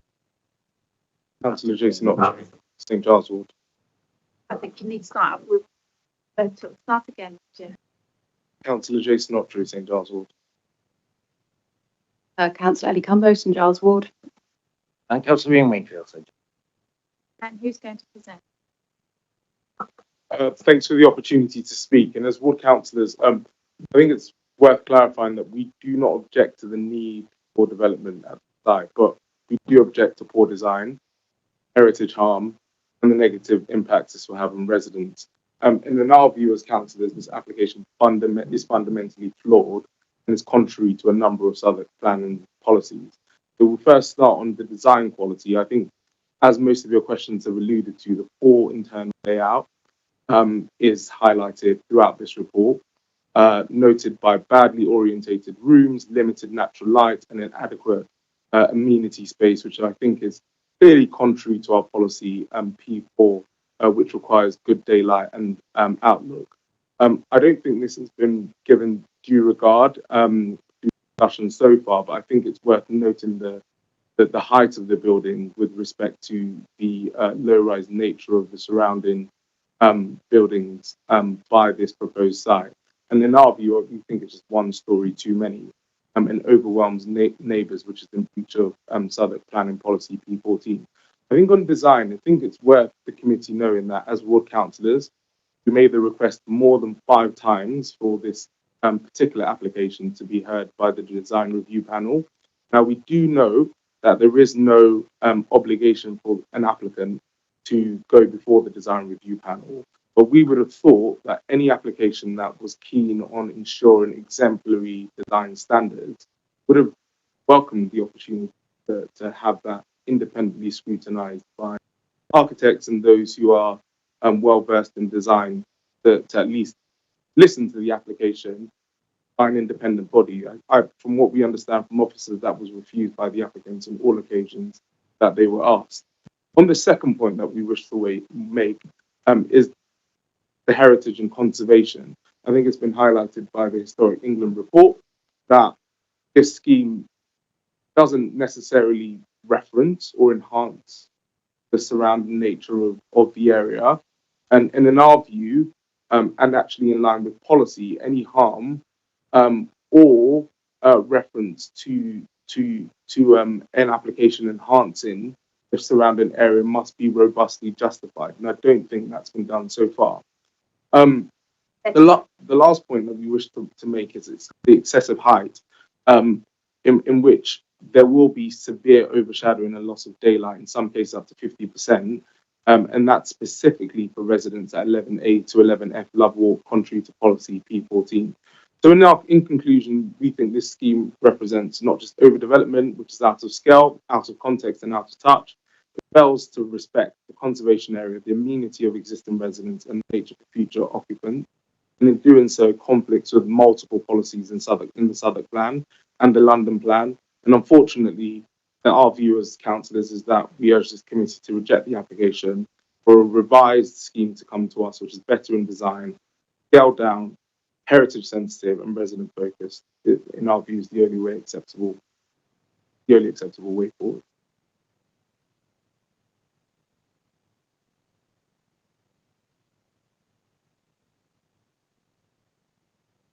Thanks, Chair. Thanks for that presentation. I was wondering if you could comment on how this has developed over time, perhaps, and what your experience was of the original application that came in. The same, there are obviously similar issues, and it's reduced in height since then, but in your view, not enough. How do you feel in the intervening time? Sounds like you would have presumably opposed the original application on similar grounds, but do you feel this? I mean, we heard from the objectors that they think in some ways this has become worse since then, and it would be interesting to know, your view on that change, and also your how you feel that they have perhaps engaged, the applicant has engaged over that period. I think they made reference to making various changes in response to community concerns. So it'd be good to understand from your perspective how that's gone. Thank you, Councillor Foster. I guess the first thing to say is to applaud really the applicant's outreach to community engagement, because it's elicited 175 objections. So congratulations for that. But I mean, the key thing is that this is still materially flawed, this plan. And we've had reference throughout this meeting to current standards. But I'm afraid current standards were not the standards that applied in the past. This council built 4 care homes in 2003, twice the space as what's proposed in this application.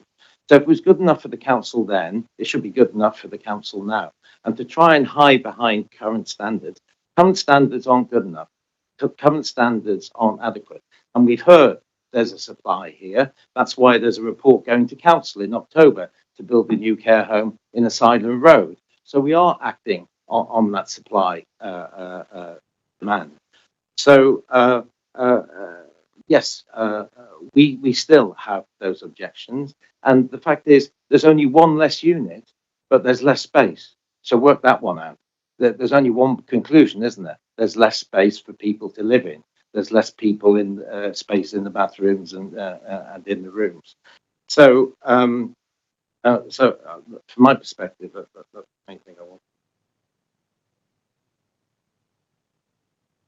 I am the most recently elected of the 3 of us, so in that sense, I have the least to contribute in terms of your question. Been given the judicial review, given the opportunity that was in front of the applicant to show that it was doing all it could to make the design exemplary and to deal with any concerns. I have found that, watching it as the least experienced of the 3 of us with this particular application, genuinely strange. And while I recognise it's not in itself a material consideration and a reason not to grant the application, I think if you have any doubts about whether or not there is compliance with policy, that unwillingness to submit the plans to a body that might have given that reassurance, I suggest, takes you some way towards. Sorry, Chair, if I could just add as well to Councillor Foster's question. I mean, one of the reasons we haven't got sufficient homes in the moment is that since 2003, the council and charities sold off care homes in the borough. So that's another reason we're in the predicament we're in at the moment. And I think the point that you made earlier on in the proceedings when you about the conditions in the operational management plan, they don't compensate for poor design quality. And I think you're absolutely spot on. No, just as an addendum on what both my colleagues have mentioned, I think it's fair to say that based on how many questions have been on design, it's clear that just more time needs to be given to this application. I'm not actually quite sure why it needed to be rushed through to be heard as soon as it has. If more time was just spent paying attention to whether the toilet needs to be in a certain place or not, whether the height needs to be addressed, or even actually whether they actually need 62 homes in totality in order to mitigate for all of the other issues that you've highlighted is needed, then maybe we wouldn't be having the discussion we're having today. And actually, I just think more time needs to be given to this application. It's not worth building something that's poor in design, low in quality, residents ultimately suffer as a result, and it's irreversible unless another application further down the line comes down and the building's knocked down in the future. So I think it's probably just worth us paying a bit more attention, giving more time to this. We want to see development. We absolutely don't want to see homes that are desperately needed not provided to those who need them most. But we do think that the design needs to be much, much better. We're novices here based on design, but it's clear to us, based on the simple questions we've had to ask this evening, that the design is clearly not up to scratch. Let the design review panel have a look at it. Let everyone be confident in what we're producing, and let the homes that are desperately needed be built.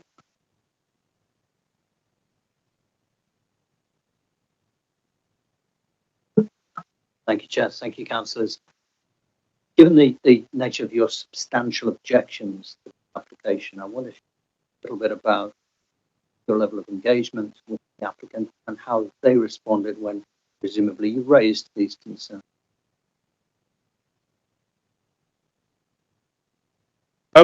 Yeah, no, we've met the applicant on a few occasions. I think about 2 to 3 times.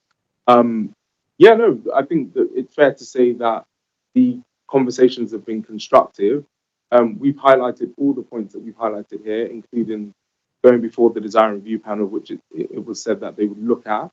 But we then got the answers back from the officers that unfortunately is something they didn't want to do.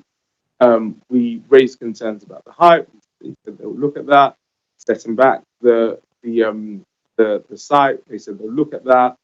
Creating better amenity space, they said they'll look at that. But unfortunately, as we've discussed today, I don't think those considerations were well thought through enough. And at least whilst we had constructive conversation, didn't demonstrate itself to be anything more than just nice words between two parties. Let me just add one thing in the interest of balance. There was a time when the building wasn't occupied. That would have been around the time of the judicial review, or don't quote me on that, I'm not quite the right timing. And during that time, there was quite a lot of graffiti, and that was a real concern for the community, given that the general sense of an area being unloved is harmful in more than one way. My 2 colleagues either side of me know I became quite obsessive around this, and I do just want to say that the applicant did move quite quickly once we were able to bring that to their attention and to take care of that problem. So in the interest of balance. Richard, Councillor Livingston. Yeah, I just wanted to be very clear in planning terms. It sounds to me as if you're asking us to reject this application, and just there seem to be a number of things here which I think probably aren't material planning issues, such as it being considered by the design review panel, albeit I can understand how that would help possibly look at some of these issues, and also in terms of the space standards, given that we've been told by professionals, both within the council and also by an independent expert, that these are considerably in excess of the space standards. So it doesn't appear that we could use either of those things that you've raised. So as I understand it, then it's the impact of the height, it's the layout of particularly external spaces, and the impact on the conservation area. Those are 3 planning issues that you're asking us to reject this application on, just so I'm clear. Have I missed anything? Do you reference the heritage? Yeah, in terms of conservation area and things. And obviously, as Councillor Barton just reminded me, in terms of the height, the consequent impact. Daylight and sunlight, I think it was to 11A to H of walk. sorry, A to N. So thank you. So I added a couple of buildings on there. Apologies.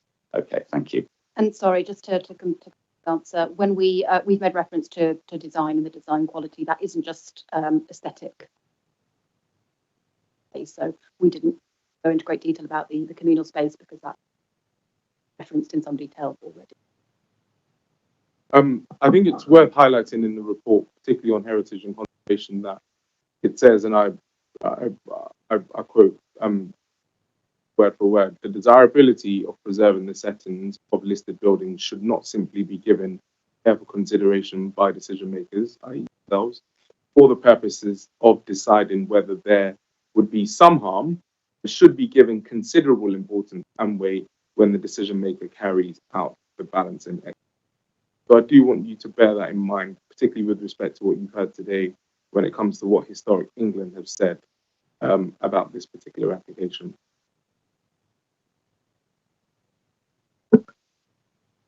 Any further questions?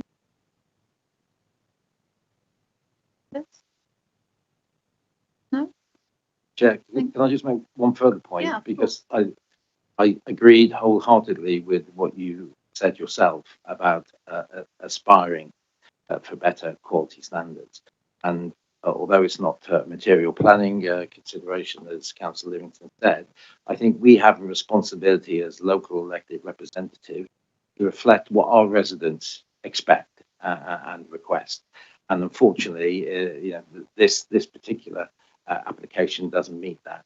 And I think we've all got a responsibility, irrespective of who we are and what we are, to reflect that need within the borough. Because if we don't live up to those expectations, then we're going to come in with sub-quality schemes. And that doesn't reflect well our future.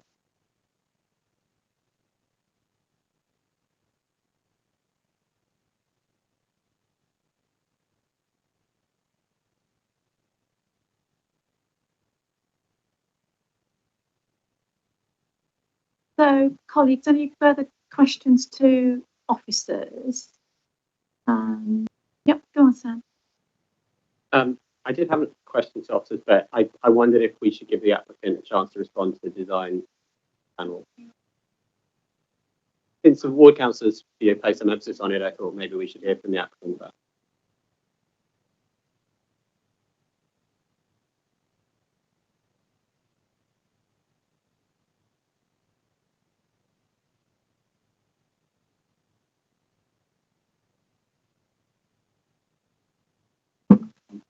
Hi there.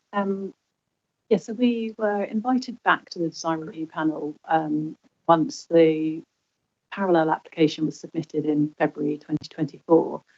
At the time, the previous application had been approved by the council, and obviously it went through the JR process and then was unsuccessful. But at the time, we had a scheme that was approved by members and agreed in principle by design officers and had been unanimously supported. In my experience, the DRP is usually a tool that's used at the pre-app side of applications and is valuable at that point in the process. But we had a fully developed scheme that was supported and we were resubmitting. We obviously then went through a very detailed process with planning and design officers and Historic England and lots of local consultees to directly respond to design comments that came out through that process. And obviously that was from February 2024 to where we are now, which is September 2025. So that has been a very detailed and critical analysis that we've done of the design. It hasn't been through the design review panel, but it's been done with your officers, with local residents, statutory consultees and experts within the care sector to define, refine and get the highest quality of care provision for this scheme. So DRP is one process, it's not a mandatory process, but at the time we felt that we were going through an engagement and a detailed engagement process to get the best quality revised scheme. And we felt that was satisfactory and we discussed that at some length with your planning and design officers. I think, but the invitation still came from officers and the opportunity to actually submit it. And I understand the context, the wider context, and the history around that. But essentially, it's a new scheme, isn't it? So I still don't know why there was the reticence in which to do that, given, and it would have been just a further endorsement or otherwise, but it would have been, nonetheless, it would have been helpful. Any further question? No. Okay. Thank you very much.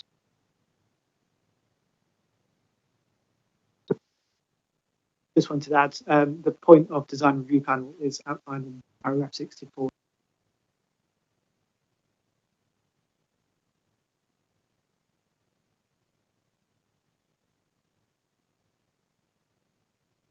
There was a couple of things that I wanted to pick up on. One was a question that I wanted to mention the first time we were speaking to you, and I've sort of picked up on it. And it was mentioned by the objectives as well, which is the light standards in the rooms, and point made by the objectives around the over 40% of the room missing on the light standard. So could you speak perhaps to that, how much weight that was given, whether you... We were quite satisfied with the amount of light amenity in each bedroom. I've not got the figures in front of me. Allow me a moment. Have a look at that. Shall I just sort of ask a second question? Am I just forcing you to multitask? Go ahead, I can. I wanted to pick up as well. There's another comment made by the objector, and it's to do with the question of design and quality. There was a quotation of an item in the Southern Plan reference exemplary standards for residential design, and we were hearing that term is not used, and that this quality fell short of that and was therefore not policy compliant. So I was wondering if you could speak to that. We typically assess that policy against residential schemes like C3 use, which are typically private homes. I would also make the point that our residential SPD, which sets out space standards, does say like a relatively full bedroom should be 12 square meters. So on the contrary to that, as a response, the bedrooms here are 20 square meters. And that's why SPD says it significantly our SPD standard. Thank you, Chair. But just for the sake of clarity, the point about exemplary standards is listed in policy P7, which relates to housing, and the policy that we're looking at and considering here today is the care home standard, care home policy, which is P4. So the exemplary standard can't be applied directly in the same way to two different types and two different policies. The P4, which is the care home policy, does talk about excellent access and accept, and I'll need to quote that.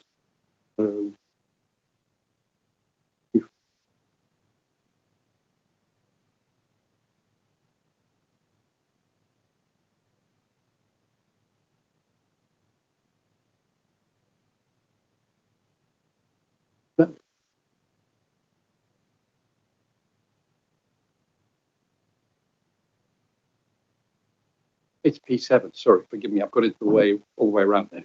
So P4 relates to housing, P7 is the policy that relates to care homes. And in it, there's that we're looking for an excellent accessibility and amenity for residents, and adequate communal areas and space for on-site services and facilities. So those are the policies that apply here. The exemplary standard applies to regular needs, general needs housing.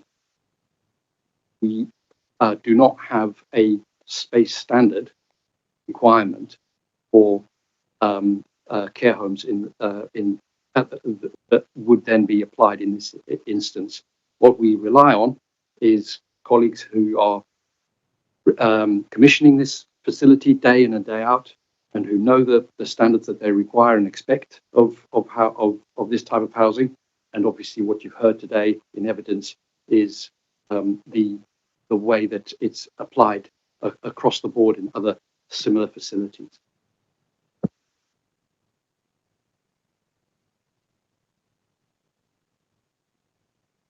Yeah, I've got a couple of unrelated questions. So 2 questions. First one is going back to the issue about the design review panel. So the report sort of fairly broadly say that the issue, but it does state that they were invited to go there and they declined. And we then heard from the applicant when they came back about the reasons for that, which seemed to be about the timing where things were in the process and the fact that their view was the DRP was most useful at the pre-application stage rather than the stage they'd reached when the application was made. And just to hear officers' views on that, about whether the applicant's view on that was a reasonable view to make in officers' views. That's the first. That is a reasonable. It is a reasonable point of view to take.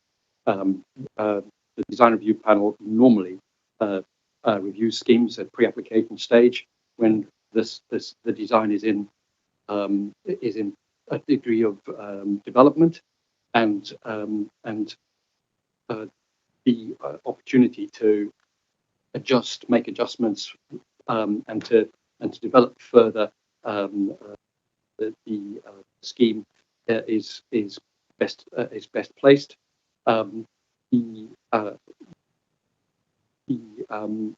In this instance, when residents raised the question about the design review panel,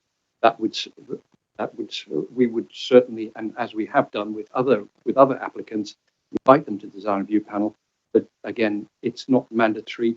It is mandated by the London plan for schemes that now are referable to the mayor. But this is not referable to the mayor, and so it's not a mandatory requirement. It is the design review panel is not a decision-making body. They simply, examine the design of a scheme. They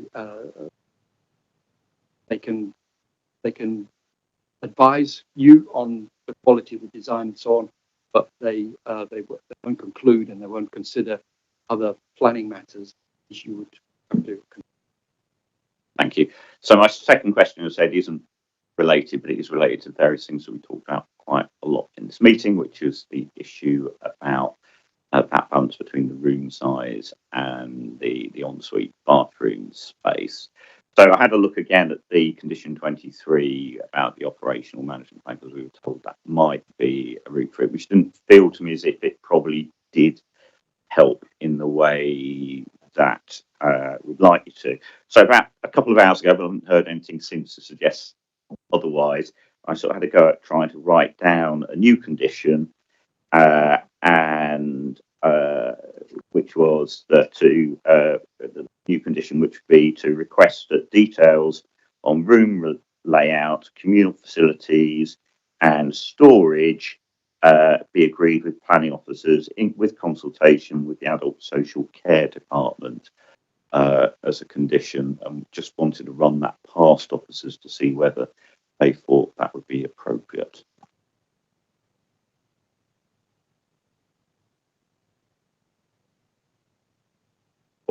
And just as a that would certainly be appropriate, provided, I suppose, it relates to the same development that we are talking about today.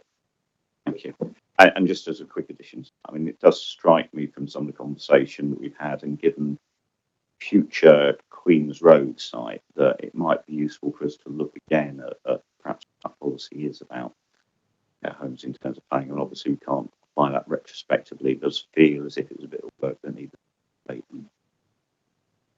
Yeah, absolutely. Direct side also. And direct something that's going to be used as a plan. Yeah. Just going back to this daylight sunlight question, just quick calculations. 63% of the bedrooms need daylight sunlight levels only.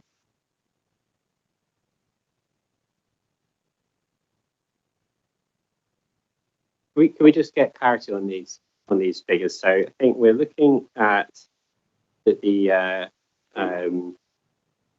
Okay, let's see. Find it. So paragraph 93 of the officer's report is the one quoted in the questions that came through from BAG, which I'm going to go find now.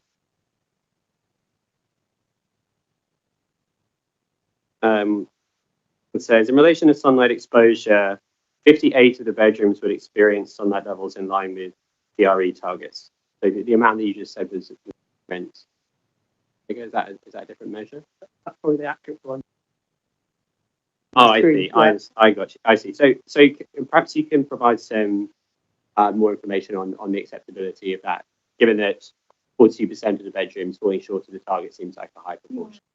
Paragraph 93, 58% of the bedrooms would experience sunlight in line. We were talking about therefore 42%. But not. But yeah. That is what. Yes, I would say BRE guidelines are not fixed or mandatory standards, and they are generally applied flexibly at the discretion of the planning authority, weighed against other planning considerations. And that's just an empirical numerical target, but obviously its specific circumstances relate to each site separately. So from your perspective, is there any amount, you say that you have to weigh it against other factors, so I suppose that's a general way of observations that you make, but how do you make a determination about what is acceptable and what for sunlight levels for bedrooms? I mean, for it to be a target that is taken into consideration, it seems that 4 out of 10 is just a very high target. So I just would like an understanding of exactly how much weight you accord sunlight measure. What I would say is that design has to be seen in the round, and in this instance, the rooms that are not meeting the standard, it seems to me, are the ones that are not facing on the in effect sort of love walk, the sheltered housing that clear the property. Sunlight levels or light levels in rooms can be significantly improved by just making the windows much bigger. That would have a consequent effect of increasing overlooking of residents immediately across the way.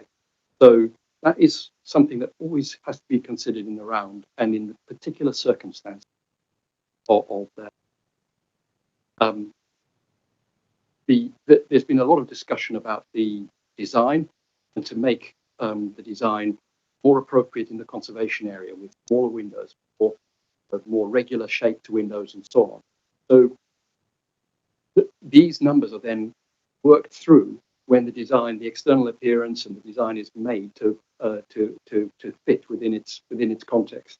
So if there is a consideration, it's always taken in the round and is considered on all the balance in terms of taking all things into consideration.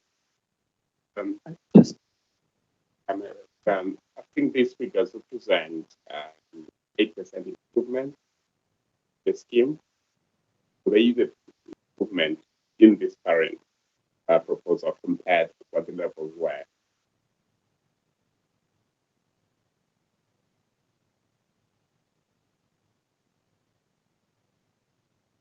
I mean, just to add to that, the BRE guidance doesn't specify guidance on care homes in particular, and just a general layout of a care home would mean a lot of the rooms would be a single aspect compared to a residential scheme. So you're looking at flatted developments, perhaps, for houses that have multiple aspects. So the nature of just a care home being a care home would obviously mean a lot of single aspects. So hence this slightly lower figure. Would it also then, on that basis, be reasonable to have that residents would likely spend a lot of time as it's care, have mobility issues, they bed bound, they couldn't then put more emphasis on because more time and more of their life, and so there could be more of a net daylight. I mean, that's like a counter. Obviously, we can only assess the scheme before us, and in terms of the communal amenity spaces, 5 of the 7 amenity spaces in the building would meet or exceed the BRE communal spaces. Take your point in that perhaps the applicant. Sorry, another thing that I might add is that the light standard is now applied across the length of the room, the size of the room. You know, to a degree, these are very large rooms. So yes, the standard could be met if they were cut in half, reduced to the minimum size that might be necessary to provide adequate provision. But we're not talking about the minimum sizes here. We're talking about the biggest rooms. So there might be a technical aspect. It's not simply the amount of light falling on the window. It's how it penetrates towards the inside of the rooms. And Michael point out that I'm not a daylight sunlight expert by any means, although from what I understand, that measurement for internal daylight taken from bouncing of the illumination of light from walls and the floor and ceilings. And so obviously the larger room you have and the more depth we have in it, smaller room would have higher reflectance of luminance. That might reflect upon with a higher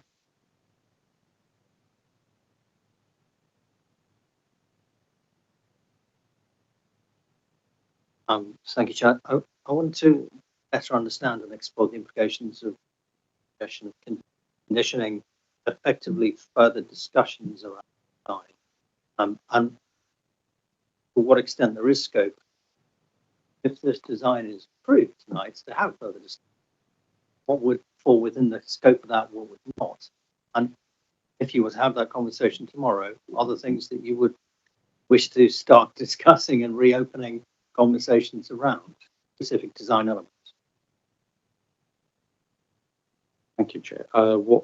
We have placed normal. We have a standard set of conditions that we would apply normally to the actual detailing of the construction of the property. So 1 to 5, 1 to 10 scale details of the external appearance, parapets, windows, heads and sills, and so on. I would say that a similar condition could be applied to the internal layout of a typical room and the communal spaces. That generally allows for construction detailing, which really will flow from this. We've had, in planning and coming up with a detailed design, often the actual construction technology and detailing is embedded but not completely worked out. So the actual, detailed size of columns and the nature, whether it's steel or concrete, and so on, the arrangement of ducts and so on. And as you've heard from the applicant, I would have thought they've talked about, their readiness to consider moving toilets and lavatories and so on to in the detailed design. They will be looking at that with the minutest of details, and we can require that to be submitted for examination by officers, so that it can then be satisfy us that it meets all your requirements. And at this point, are there any specific design elements that you would wish to revisit with the applicant were this? Certainly the points that raised by Councillor Livingston as a minimum, the layout of the rooms and the wet room, as well as the communal spaces. Thank you, Chair. Yeah, it was just effectively, I think there was a number of different queries raised, and yeah, if there was a way of when the officers detailed designs, if having in mind all of the fine aspects. Is there a sufficient, the language that Councillor Livingstone suggested would be sufficiently broad enough to include all those? So, would officers just refer to the minutes of the discussion of this meeting to kind of have a idea as to what the design elements were that they need to have mind to? Yes, there'll be a full minute, but yes. So that would be the budget. Yeah. So you're essentially saying that our commentary would steer that would and so nothing beyond any discussion with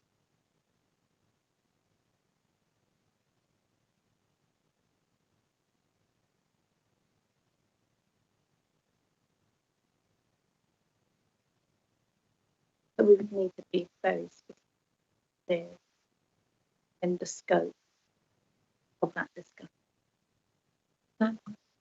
Thanks, Chair. On the question of design, which I think is the thing that the committee has spent the most time discussing, one of the there's the sort of question about the materiality of this as a planning consideration. So the condition 23, which I referred to at the beginning when we were having conversations with officers, which is the operational management plan condition, which is intended to address some of the concerns raised by objectors and ward councillors around the day-to-day life of the building. So that condition seeks to address it under policy P56 of the plan, which is around protection of amenity, which does reference the residential layout, context and design under point 5. And I would be interested to know the view of officers whether the concerns, I personally am not satisfied that an operational management plan will be able to address the concerns that have been discussed here, and by the sounds of what Councillor Livingston was proposing around a further condition that he might feel a similar way. And so it'd be good to know officers' view on that, on the sort of question of materiality as a planning consideration. And I would just say as well, as a side comment in terms of the discussion that was just happening about what input would be had, in terms of how the condition would be managed going forward. I suppose obviously the way to ensure that there was the maximum amount of oversight and input from this committee going forward would be to reject the application, because then we were to return to take all of those things and obviously include the voices of others as well, as we have had this evening. So,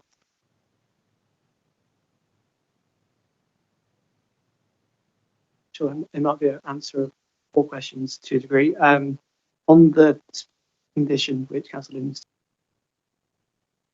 suggested, it would be good to have that specific of the details you exactly would require. I think that would be the benefit of everybody, so you're getting exact details that you want. And just on Councillor Foster's point, members of the public are allowed to comment on discharge of conditions, so they can still have that input with that condition. Thank you.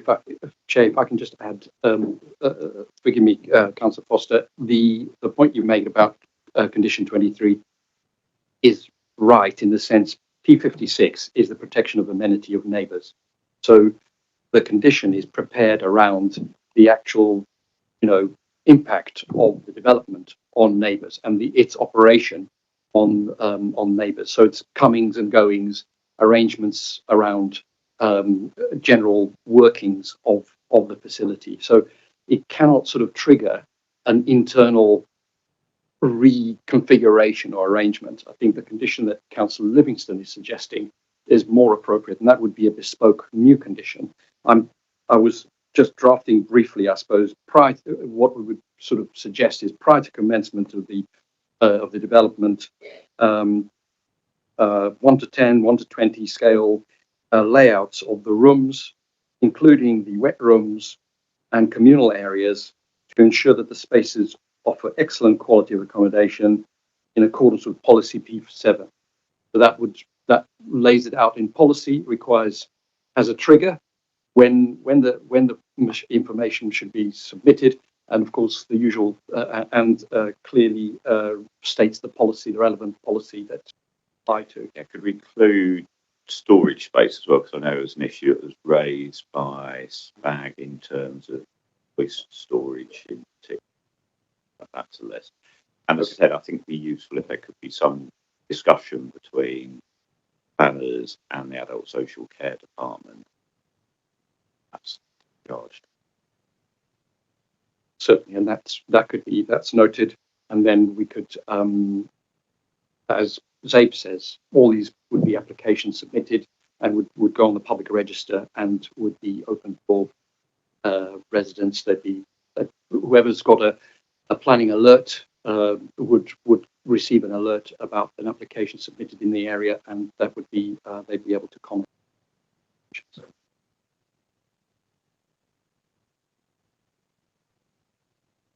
Given that some of the potential design changes sound quite significant, what would potentially happen in the event of deadlock where the applicant says we can't realistically relocate the toilets any further and we can't make the communal space any larger without completely redesigning, and we're not going to do that, and we have planning approval for this approach, and you are saying we're not very happy with the wet room?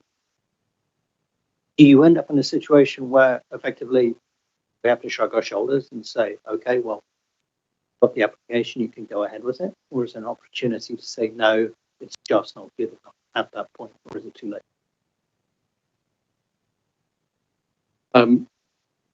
You have the opportunity, the applicant has the opportunity to submit a condition as many times as they want. So they can take a refusal and resubmit or reapply to address the concerns of the of officers that have been raised, and they can appeal a refusal by the council as well. They have the right to appeal such a refusal. The critical thing here is that it is in the context of the scheme that you're approving. So 62 rooms with all the layouts, so that is a functional requirement. That is the scheme that is before you today. The reason why we agree to this as a condition is because it meets tests. Is it necessary? Is it reasonable? And if obviously they fail to discharge, is it impossible? Yes, that would meet those tests. As Michael said, it's within the quantum scheme that we are looking at. Something that can be discharged. So in that sense, as the potential changes to be made in the design are at the margins. I could imagine a scenario where there was a request to increase the size of the communal space by 6 meters, and the applicant would say, well, that means we lose 3/4 of the bedroom. That's not right. But small changes. Yes, within the margins of what you are assessing here.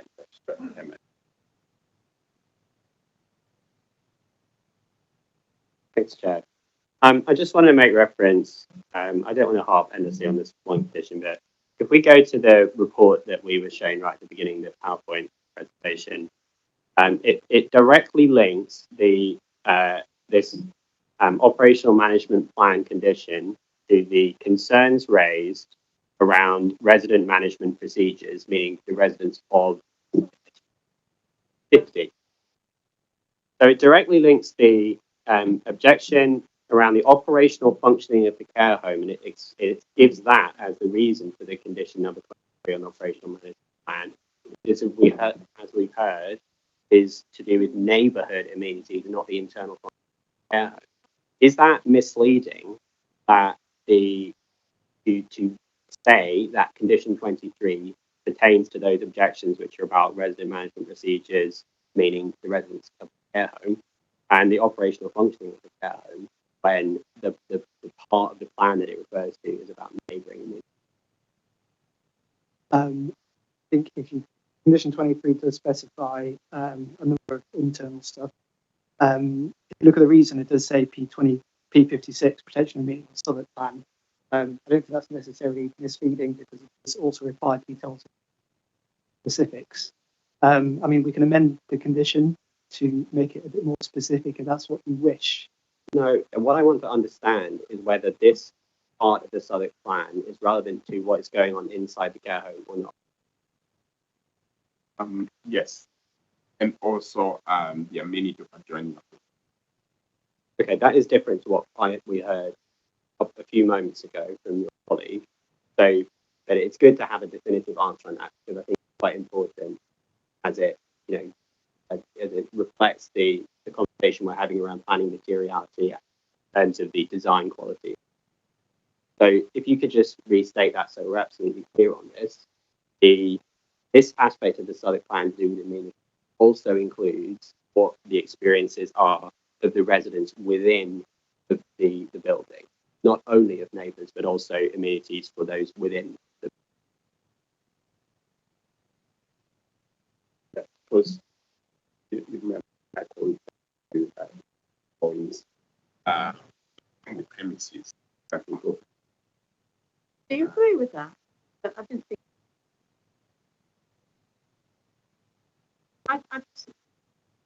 I mean, Let me just clarify that point. What we could do, if there's any element of confusion, is we can split the condition so we have a specific condition on the internal quality. That'll be referencing policy 7. I think sorry, can I comment? I think the central question, the reason why this is important is really not so much the wording of the condition, but it's more what the condition is trying to do and how that relates. So we obviously have heard many concerns and that the committee still has that are seeking to be addressed by a condition discussed around design quality.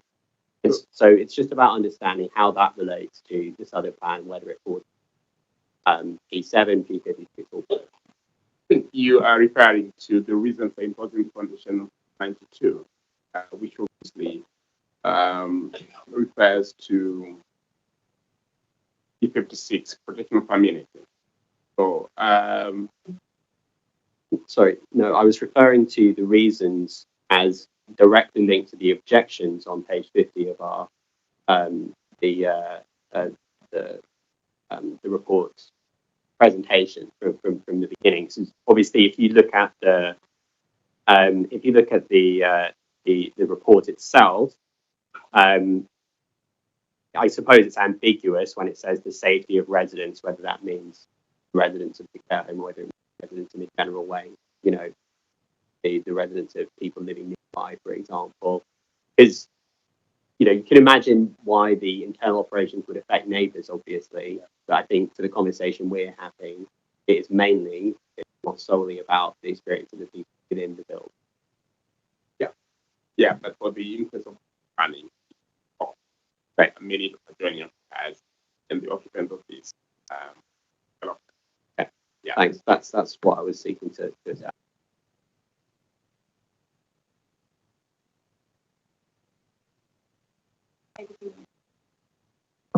Thanks, Chair. I didn't want to get too much into the weeds of, well, maybe this is the right moment to, but obviously we're talking about these are conditions on ultimately accepting the plan as is. But for example, would adding half a square metre to an ensuite bathroom, would that be beyond the scope of? It would be. Necessarily, not necessarily. I don't think. Not necessarily. I think it would. What might happen is that the layout might change, the toilet might move, or the room configuration might change slightly. There's certainly an opportunity to slightly enlarge the bathroom and make the room slightly smaller if you consider how that layout might work out, or if there's a column, if the columns are more regular than they shown on the plans, then one corner of the room might get slightly smaller, and so on. What that will not materially affect the number of rooms provided by this development. I think that's the point I was trying to make. So there might be, you're right, Councillor, there might be tweaks. They might move a duct from here to there, or move a toilet to make it more efficient and make it work better, or and so on.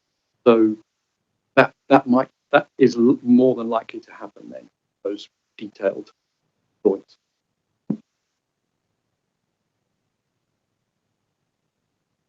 Right, is that all clear? All righty. So,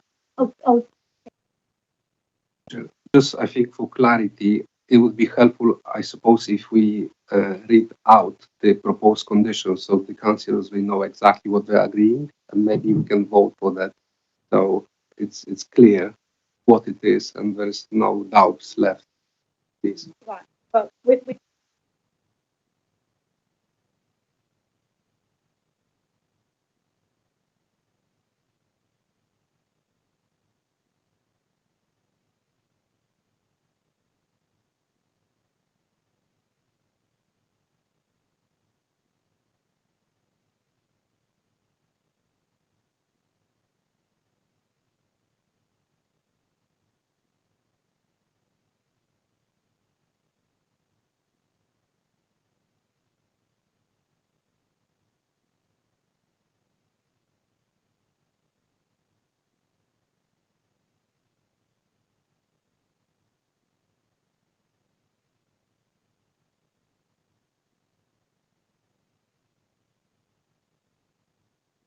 you've got your hand up. Thanks, Chair. My view is that I agree essentially with I think it's Jason, or the council in general, that the level of objection to the scheme, both in its detail and in scope, from those with experience, professional experience of care, as well as from an academic perspective, and from a campaign organisation and so on, that the fact that we had discussed a wide variety of things, and that the condition that we talked about imposing sounds like it would be quite complicated and sort of delicate to arrange, that the simplest way to solve that and the way to ensure the greatest input following this on any amendments that come afterwards is to reject the scheme. And I think that the reason to go the route of the condition, I think it would have to be, I'm not exactly sure why we would prefer to do that necessarily, given that we are then kind of giving up the opportunity to feed in subsequently when it seems like the concerns are actually.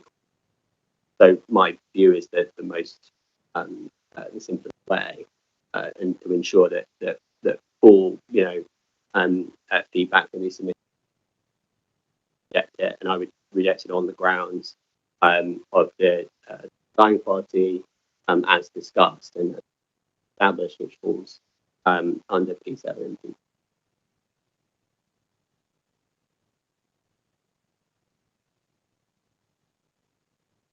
Thank you, Chair. I'm mindful of the lack of any other care homes on the roster. That's a serious consideration. I'm also mindful that you build it, you can't unbuild it, and stuck with it for whatever the likely lifespan of a care home is, 20, 30, maybe 40 years. It's tempting to think that conditioning can resolve the concerns we've heard. Doesn't sound like it can do, but there will be some small nips and tucks changes, slight repositionings, but not fundamental changes, because that would almost certainly involve changing the number of rooms, or fundamentally changing the layout, which is already essentially approved. I think it is either we approve it as is, or we reject it. At this point, I am swaying backwards and forwards, but I'm minded to say reject.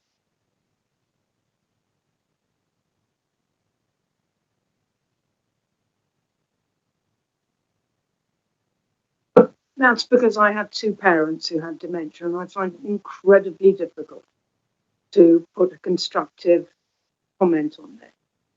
What they're offering is excellent compared to what my parents had to go through.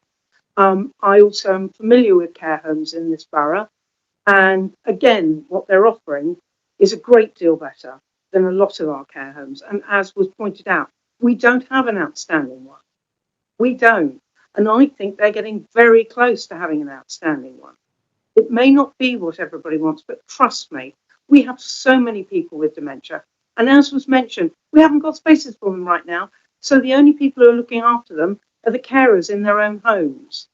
It's a whole, it's a very, very difficult topic. But I think what they're offering with conditions would be very good compared to what my parents, and my parents weren't here in London, they were down in the, the sunny climes of West Sussex, and you kind of expect, but seriously, there was no outdoor amenity at all.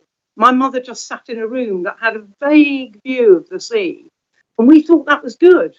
We thought that was good. We genuinely thought we were doing the right thing by her.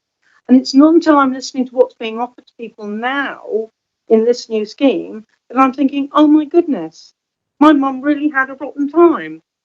And I didn't even realise that. And people with dementia also, we're trying to say everybody's going to be in the room, everybody's going to be in the shared areas. Mum became very confused when she was with other people. And the smaller the group, the happier she was. Big groups gathering together would cause her to get all confused. She didn't have, hearing wasn't brilliant, all sorts of really good things.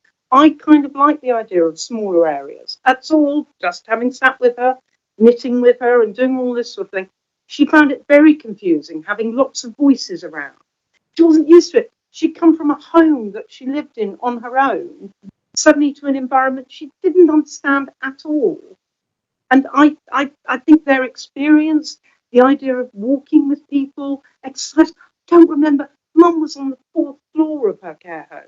I don't remember her ever going anywhere except from the room to the day room. So for me, what's being offered with conditions is a really good start. And it's something we desperately need. If we delay it again, well, our actions may have consequences that they just say, well, we'll leave it. We won't go any further, we'll sell the land. That's all I'm thinking.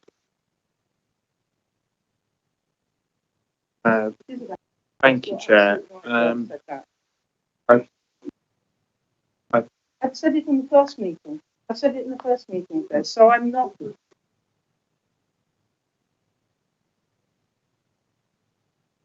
I think I'm a bit. I still have concerns, and I'm genuinely kind of weighing it up. I still don't really know. I feel like there's definitely positives with the conditions, but I am concerned about the design aspects that we've kind of discussed that don't seem like they can be addressed by some of the conditions we're talking about. For example, the size of the communal spaces, the number of rooms, kind of institutional feel. But at the same time, there are definite improvements that could be made to the scheme that would resolve a number of my concerns. So I'm going to have to make a decision, but I feel like I'm pretty balanced at this point. Thank you, Chair. Yeah, it's one of those things about balance, isn't it? I think there's a number of positives about this. There's a number of negatives. Positive side, I think the most important thing, I think was the point that Councillor made, is that in this borough that isn't being met, and if we don't meet it, then it's more likely actually those people will go a long way out. But it's still a huge problem, and people keep their connections in the borough if that's possible. I think against that, you've obviously got, we heard from the ward councillors, you've got the issues about the heritage impact and the conservation area, got the impact on the height and the daylight and sunlight. and we've got some issues about the building is as well. I had a look back at the impact on 11A and F, and I noticed that actually the report says that whilst there is clearly an impact, that actually BRE standards are still maintained for those. I made me think a little bit more about that. That perhaps wasn't as strong a ground for objection as perhaps I initially felt. And I also, obviously, we've also heard there's been a change in reduction of the height that the applicants have introduced. And we've heard from both the council and from Castle Wood that this is a good standard of space that's provided overall. And as Councillor Salmon also alluded to, that is certainly not the case in all places in Southwark.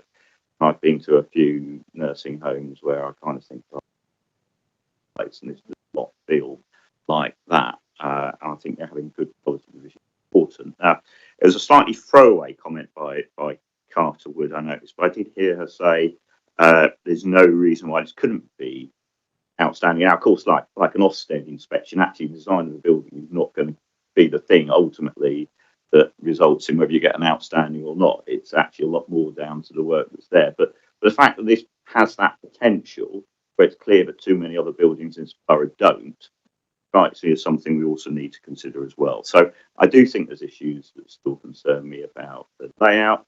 I think there's probably some other issues that we can't resolve without getting a brand new application, but I think as long as we agree that condition that I suggested earlier, I'm certainly minded to approve the application.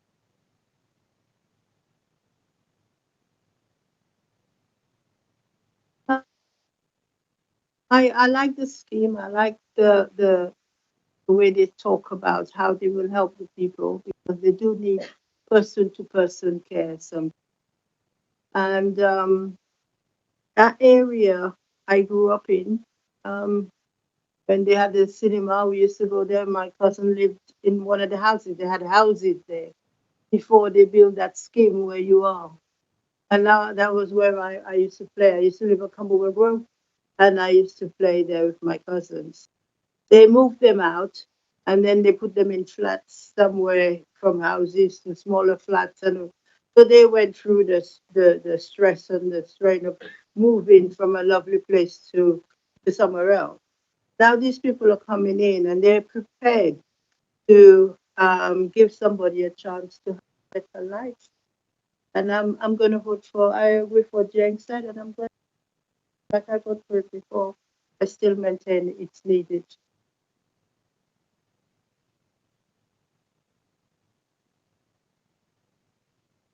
I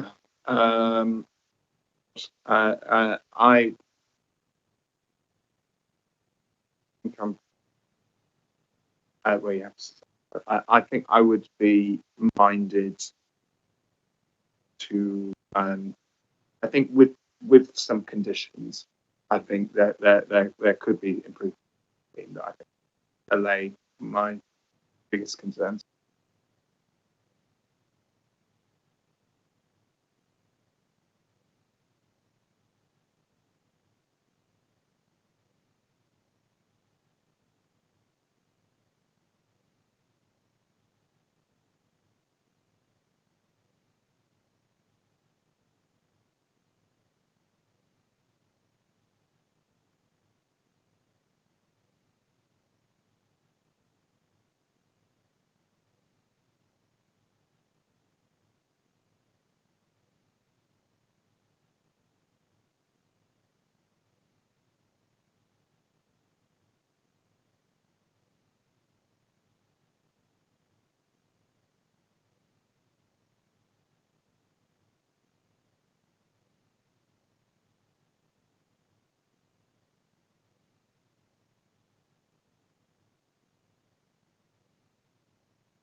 Oh, I'm so sorry. Sorry. Oh, righto. We're just adjourning the meeting as we're committee members and officers are going into closed session. We will return shortly. Thank you.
So.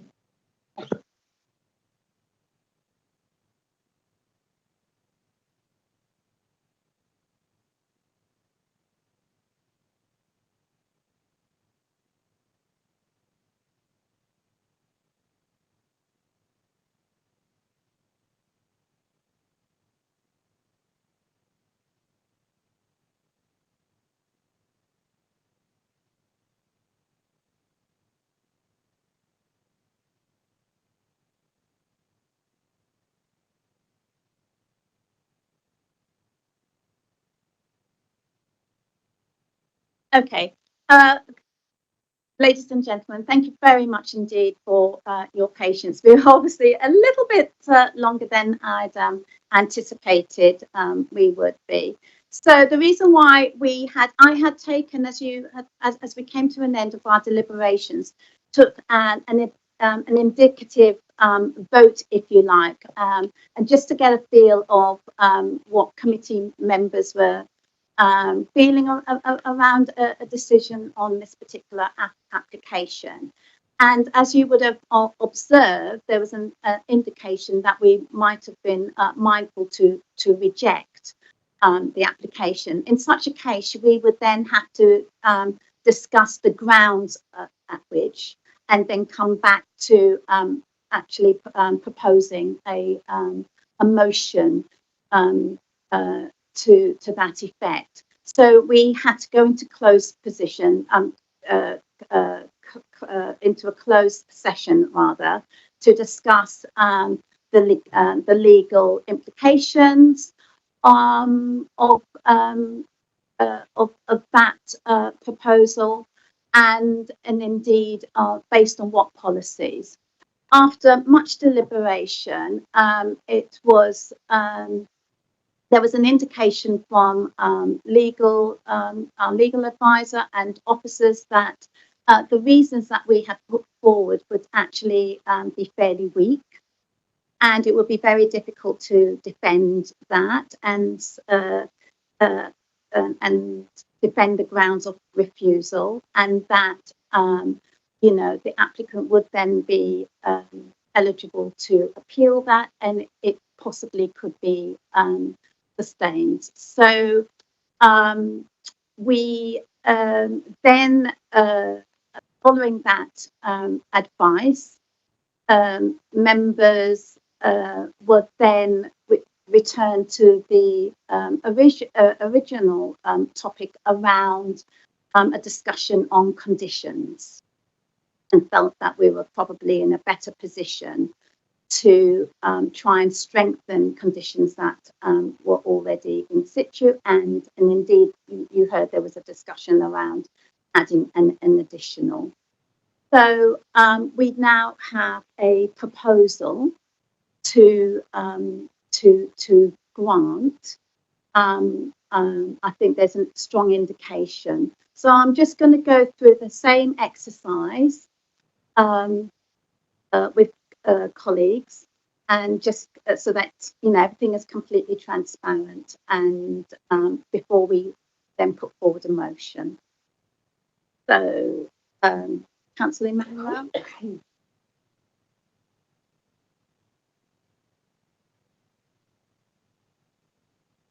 think this is the sounding out. This is the sounding out. I mean, Chair, perhaps, yeah. I mean, well, we can do it anyway. I'm happy for us to go through it. Yeah. Okay. I'm going to vote for. My position hasn't changed following. I think it was helpful discussing the robustness of the objections that we have and the likelihood that those objections be successful. I don't believe, on the sounds of it, were we to reject the scheme, it would go immediately to appeal. The planning inspector would then approve it, and there was zero opportunity to influence this further. So, with an element of reluctance, a preferable way forward is to approve it, but with very specific conditions, which will at least allow us some chance to influence the design of the edges. Position hasn't changed. I approve with. I think after receiving the detailed advice and guidance from officers, both legal and policy officers, and assessing the kind of robustness and the strength of the grounds for any potential grounds for refusal, I've come to the conclusion that likewise, in a reluctant manner, to approve subject to stringent conditions the design that we have. Similarly, my position hasn't changed, and as Councillor Johnson noted, I think it's important we do have some conditions to approve the design. That we do that if we refuse this and then that decision was overturned at appeal by public. So I think we're in a strong position to have conditions to improve this application.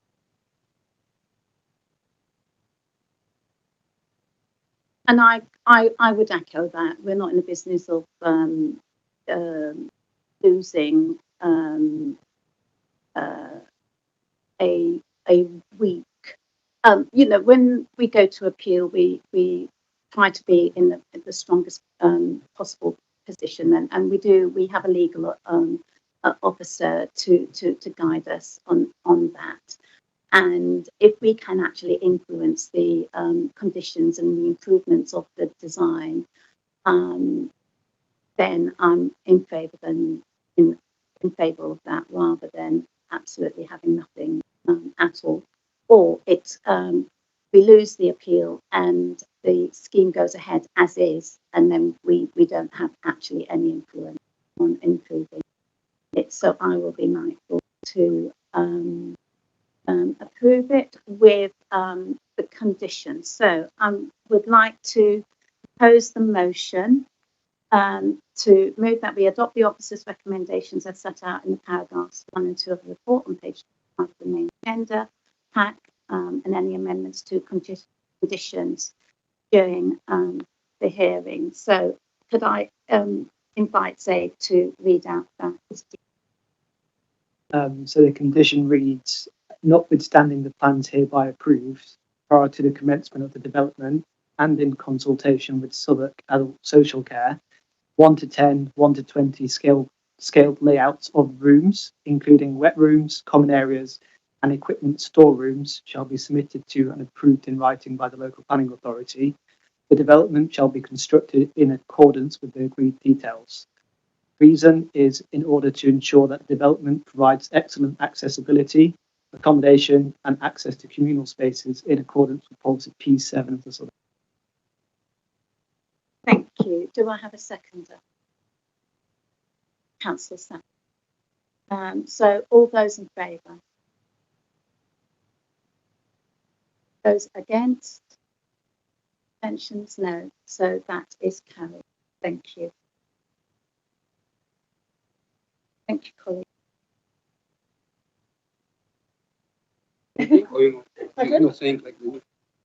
Oh, yes. Thank you very much, ladies and gentlemen. The meeting is now closed.